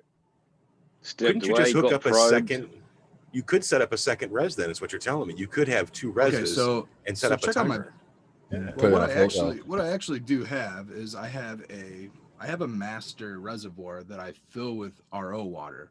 That reservoir gets branched off depending on which room it's going to go into. So I have a pump that's on a Alexa timer, so that when I'm in either room, I have an app that turns on that outlet for that pump, and then I just turn on the valve of which room I'm in. So let's say that I know I'm going to be out of town for an extended period of time. I can open up all my valves for all my reservoirs. And what I can do is I can turn on the Alexa pump and it will fill all my reservoirs simultaneously until that reservoir is completely empty. I could do it with one reservoir at a time. Let's say I'm not full capacity and I only have like one or two. Basically have 4 reservoirs running. I have 2 rooms, 2 reservoirs per room. So, I mean, I could fill them, if I had a big enough master res, which right now is just a small holding res. But nice shredder. If I had like a 300 or 400 gallon master res, I mean, I'd be able to step away from my grow for 2 or 3 weeks and go on an excursion if I wanted to, and just from my Alexa app, just keep filling up my reservoirs. When the festival season reopens, it's on. So I want to jump in real quick because we might have some people out there a little confused. Like, these guys have been talking hippie shit all night, and now Red's talking about all these gadgets and synthetics. And I want everybody out there to realize this is one of the key things in the forest is we want you to learn all types and styles of growing, and his style of growing is definitely needed because there's certain people out there with autoimmune diseases that can't work with all the organic stuff that we do. There's people out there that already have their systems built, and it's not very frugal to rip all that down and go to a completely rebuilt system like us. I may be wrong in saying this, but I'm almost positive that anything that is kosher or halal has to be like hydroponic. I might be wrong with that, but I've heard that somewhere where, like, so if I'm trying to cater towards any of those type of cultures, I want to make sure, or like you said, I want to make sure I just have a clean and sterile room or facility. In my mind, if I'm already growing under artificial light, if I'm going to, try to make my costs as productive as possible for myself and my patients, basically I can get a low cost for my patients. I can compete with the market. I can have a good quality. I can stand behind my quality and all of that stuff, knowing that what I'm using is a good product. I mean, I've been using Jax for the better part of a decade, man. I've been using Jax not just since it's been hip to use Jax 321 in the last couple of years. I've been using Jax for like 8 years, a really long time. And even before that, my good friends in our growing network have been using Jax for probably twice that amount of time. You know what I mean? It's probably as long as they've been around feeding corn suppliers and shit. I mean, it's been great stuff. We just want everybody to be responsible with the environment and responsible with your wallet. Like, every dollar matters. Every gallon matters. Every little bit of nutrient matters. Yep. I've always felt like you should be aware that there are many ways that you can grow your own. And at any scale, we can talk about, a 1 plant, we can talk about 100 plants or 1,000 plants. It's all relative.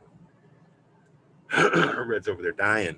I'll die to Shredder. He says Res Setter Farms. He's just scatting, folks. It was great. I was dying, dude. I was dying. There's just a better way out there than running the ridiculous amounts of water that we do through our plants, and especially the flushing craze, how much water that makes us all waste. Like, it's ridiculous. Like, fresh water, it can run out. Like, why the hell are we wasting it when we're like, our culture pushes like the exact opposite, but we're so wasteful with water in our industry. I got to point that out with hydroponics. You can get through a very successful crop. You can hold mothers for years and years and years and years running low EC. You don't have to run wastewater at all.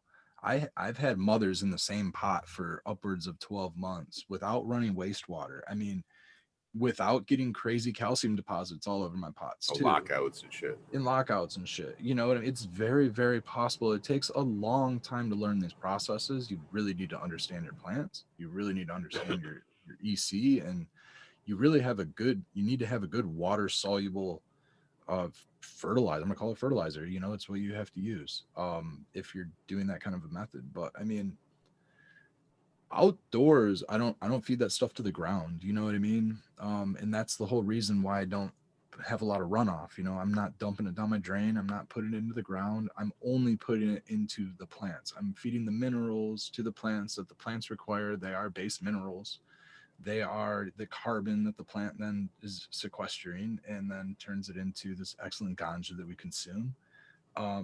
It's not much different than the stuff that grows outside, except for the fact that it doesn't have the root connection into the ground. It doesn't have the sun. It doesn't have the Gaia head. It doesn't have all of this stuff. So I'm okay with it. Trust me, I'm just as hippy dippy as anybody else. That's why outdoors, I'm in the ground outdoors. I'm roots in the ground. I'm in Gaia, right? I want to make sure that I'm in the fungal network. I'm not a pot in a pot grower. So to speak, you know, I really, really, really believe in keeping those roots and everything in tuned outdoors in the ground. Big regenerative outdoor no-till gardener. Learning the ways of the no-till. I understand the fungal networking and all of that. So that's kind of for the last couple years, couple seasons that I began processes. Prior to that, I thought I had to build soil and on the ground. So I'm actually just trying to change my ways. And all I'm doing now is adding organic material, turning my entire growing space into like Spartan likes his worm beds, likes his worm boxes. I'm turning my entire grow space into a worm bed, essentially, by just everything pretty much except food scraps. Food scraps I kind of compost separately and do a little bit different stuff, but I'm very lazy with composting. I'm very lazy with I don't want to say with growing. I'm lazy. I just kind of utilize it as ease of maintenance, frugality as best as possible. You know, I want it to be a healthy, happy lifestyle, a non-labor intensive lifestyle. So I try to make it as easy as possible. I want to be able to do this when I'm 80 years old. I want to be able to do this when it's difficult to stretch a tarp, when it's difficult to stretch a net, when it's difficult to throw a 50-pound bag of compost out. I want to know that I can do this by just planting sunflowers, by just planting cover crop, by maybe planting ornamentals and seeing what works and being able to just plant some seed and come back in, I don't know, 68, 70 days and seeing what happens. It's going to be a little bit longer than that. You say you don't want to pull a tarp when you're 80, so let's look forward a little bit. So we're talking about this grape ape plant, right? Dig this. So let's say that every few years you decide to do a grape ape run and you're actually working genetics for your specific plot of fucking land. So, you know what I mean? And you just keep working it and going, yeah, man, okay, cool, this, that. And you set up your own separate bed in a different part of the yard, or you know what I mean? However you do it, whether you're painting it, doesn't even matter. It's just to be able to work a strain specifically for your environment like that would just be, I don't know, man. Maybe I'm weird for that shit.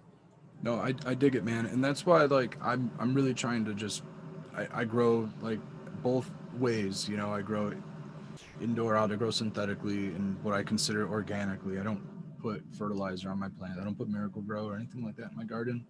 I only chop and drop. Your grape apes outdoor next year. I've seen how they run.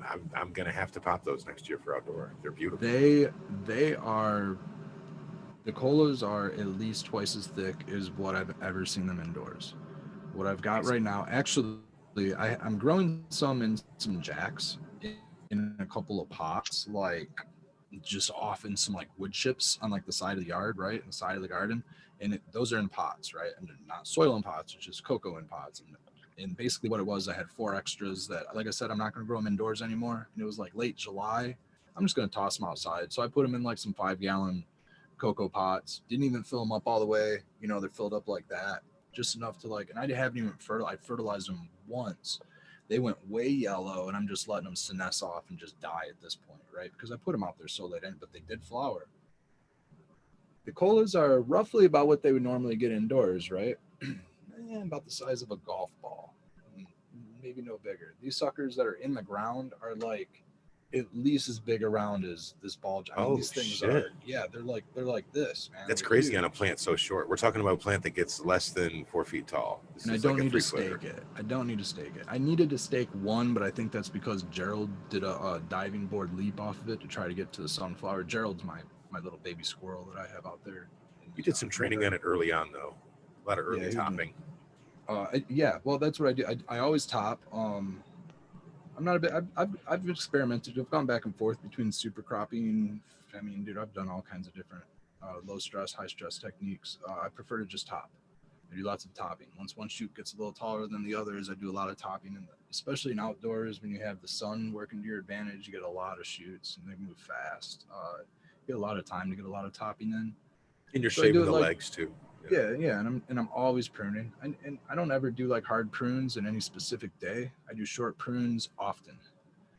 That way, I'm not constantly stressed. I'm not doing like major stresses. I'm just kind of constantly stressing the plant out. You know, That's a good way to interact with my Slowly, plant and keep an eye on it, too, though, every Yeah. day. And those, if I go in there and I just go ham on always it, right? reaching in. You're Right, always exactly. looking. You're always moving stuff, and that's every single day. And then you're like, oh, this leaf is covering that branch. I'm gonna pluck that way. And I'm rarely in there with scissors, to be honest. I'm a finger, just top it down. I'm You know a what I finger mean? plucker, man. You know, I'd say if I was being regulated by the state and I had to make sure that I was really, really, really careful with everything and I had other people working, I would definitely make sure scissors were being cleaned, and in between genetics, they'd be clean because I don't want pathogens or viroids or anything going through. That's why you don't use scissors. Just use your, like you said, just use your fucking hands. Use Put gloves gloves. I on. just use my Put hands gloves on. on. I use gloves and change my gloves in between strains, and Nothing goes in between kinda rooms. always You know fun. what I mean? It's that indoor shit. Yeah, exactly. And outdoors, the same. Outdoors, rarely actually. I'm always just out there, kind of barehanding it most of the time with stuff, and just getting a little sticky arm hair. Speaking of which, man, shout out to Sequence. I've actually had him pulled up. I wonder if I can. Sure. The farmer's No, armor. Yeah, the farm. Is that what they're called? Farmer's armor. Yeah. Yep. Yep. There it is, right there. Yeah. Buy the Farmer's cheap Armor. Amazon ones, but yeah, I might have to Got a try those. couple- They're more a they little got more free expensive. shipping, $50 or more. So that's Go like ahead and 3 share that. sets. So I might get 3 sets of those suckers. Red, you can share your screen if you want. Would you wear at work, Spartan? On your I wear arms? the same thing. It's a similar product. It's just a cheap Amazon version of it. Just something tight to your skin so you can get close to the plant and get on with your Yeah, business. the thing Don't is get the burned. stuff that I'm wearing, after about 2 or 3 uses, you can't really wash them out anymore. They're just all triked out. You throw them out and you get another pair. So maybe I'll try a little more expensive stuff like this, and maybe it'll wash out easier and be able to be more reusable. This one here. I know that Miami Mango has a pair too, and they're expensive, but I don't know what makes them so This much sucker's better. Still in the cart too, Skilbo. Yeah, man. It's still there. That Ito. I'm waiting on this discount code though. If anybody has a discount Dude, code, Dude, so listen, Red. I'm telling you, I'm finished. I'm telling you, Red. I contacted them, Red, and Motherfucker, dude. I wanted to know. I basically told them that I recommend their product all the time. I'm on a show, and I was wondering if I could get a discount code for people. And they told me right from them, they said that the only discount code they offer is, it's a pretty good one, 15% off, and that's for veterans. And that's it. So 15% for veterans. if you're waiting Well, for a that's- discount code, you're not going to, there's no reason to wait. Yeah, that unit is, man.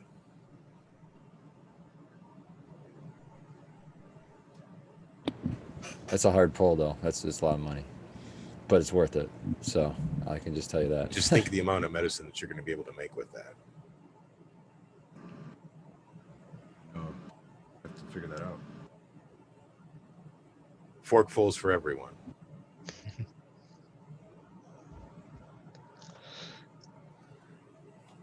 Oh man, we are coming up on, what do we have left here? We got just about 11 minutes left. I don't know, man. The conversation has gone everywhere tonight.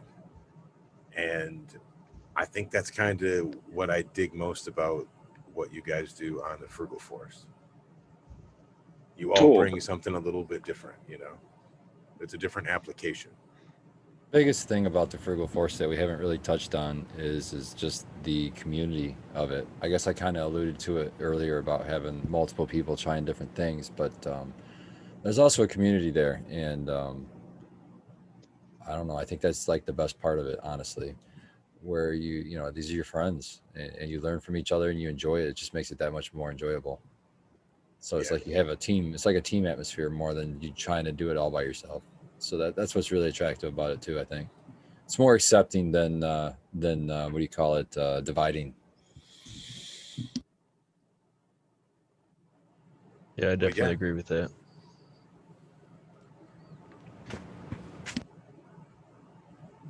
The fun part for me is just trying to figure out amongst ourselves, like when we get a new person that's interested, it's like, all right, how we figure out this situation, you know what I mean? What are we going to do for them? What can they do? And it's always cool to just try to brainstorm through the issues that pop up.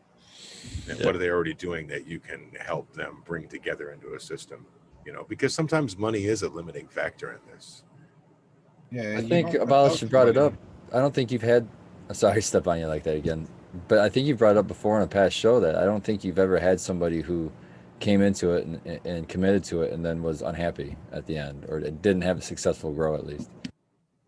Yeah, I haven't had anybody like rage or tell me I'm a terrible Rage. person and they don't have no meds or nothing. It's always been positive.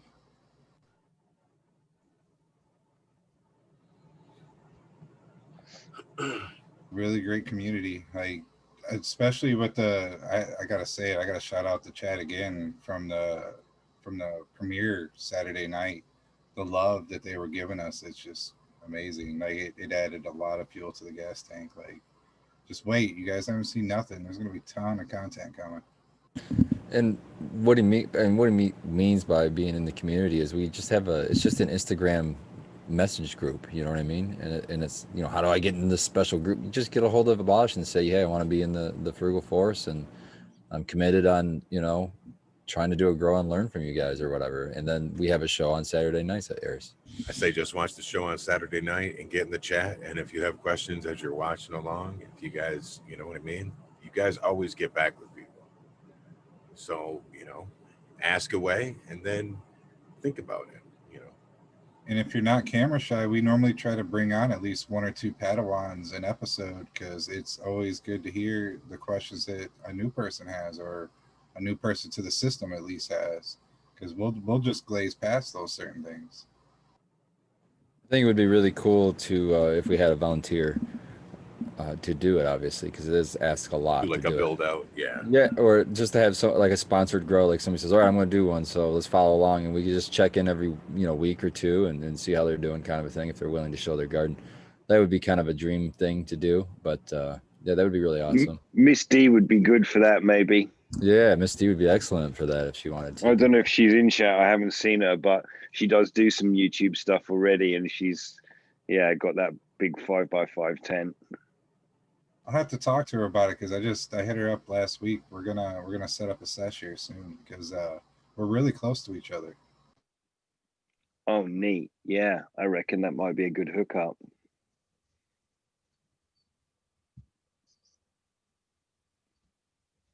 And Tara, doesn't she run the same way?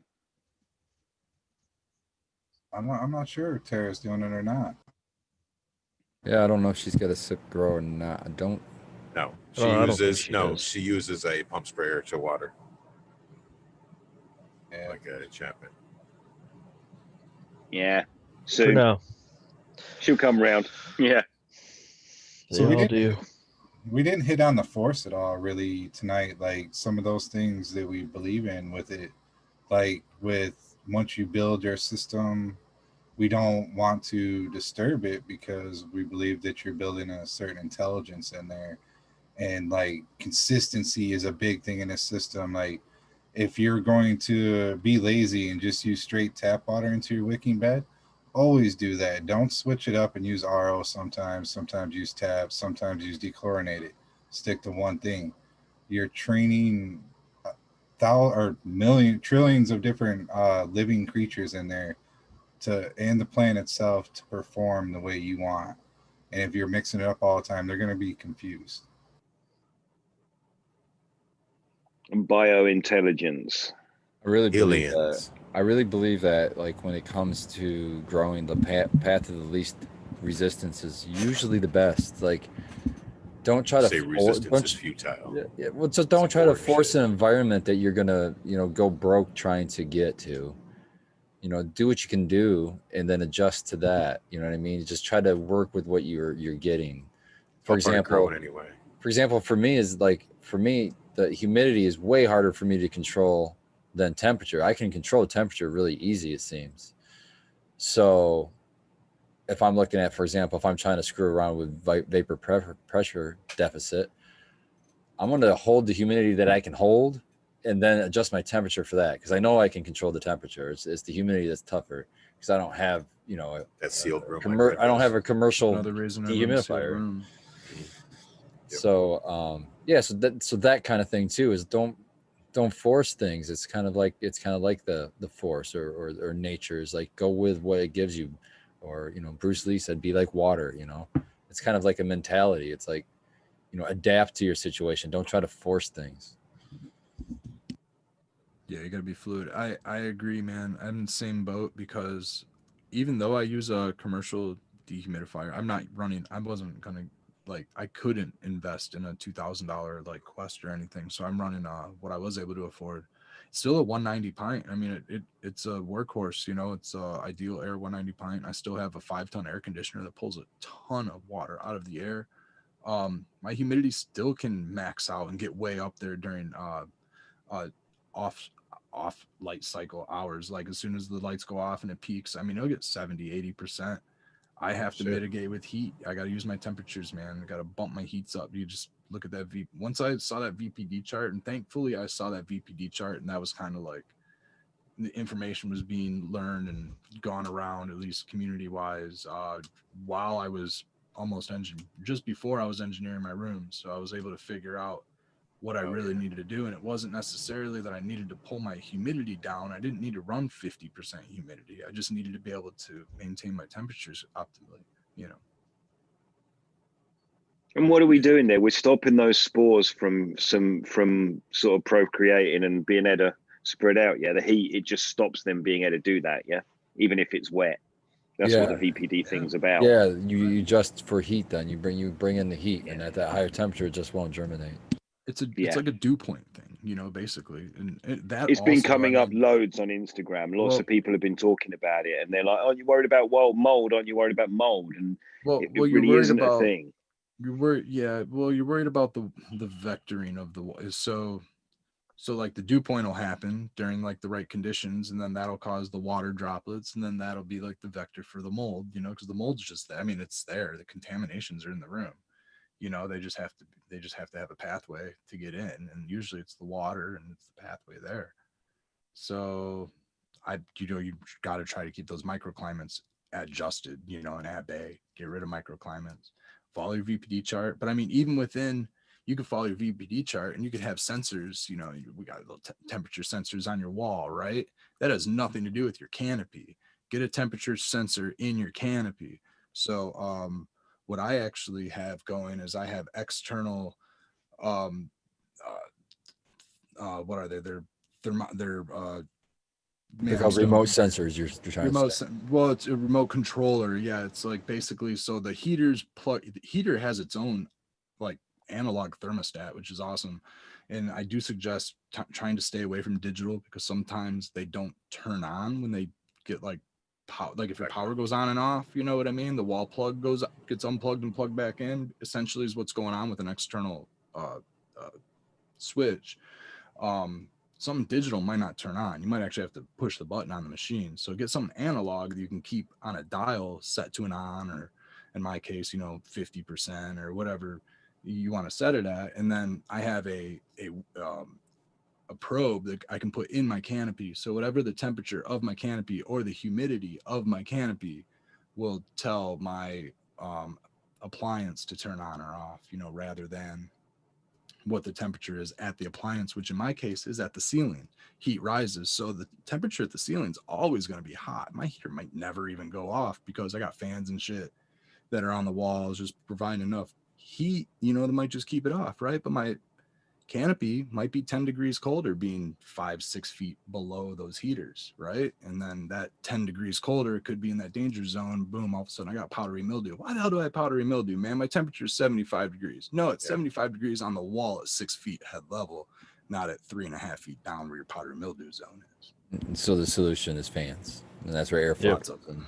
Lots of airflow. Yeah, I get a lot of Here comments. we go, right on, back to the beginning again. Yeah, 60s, high 60s humidity. People are like, oh, well, powdery mildew and bud rot. It's like, no, just a lot of fans, airflow. I credit that for my outdoor. And temperature. Getting rained on. The temperatures are 30 degrees. I mean, God, it's going like beyond all the laws of cannabis growing physics. Yeah, indoors, right? I'm outdoors. There's a ton of airflow. There's like at most airflow. It's got like 30-mile-an-hour winds some days. I'm gonna knock on wood. I'm gonna try to hopefully be able to harvest soon, but I'm really hoping that so far so good, man. Like I haven't seen. You also get UV out there, man. UV helps a lot. It does. It really does that. And I mean, That's great. kind of what Mike was talking about with the acid rain and stuff. Also, I mean, I'm kind of almost watching PM and stuff just wash off the plants as it rains. But I'm not seeing any cotton balls in the buds like I normally. I mean, I've had a really, really good season.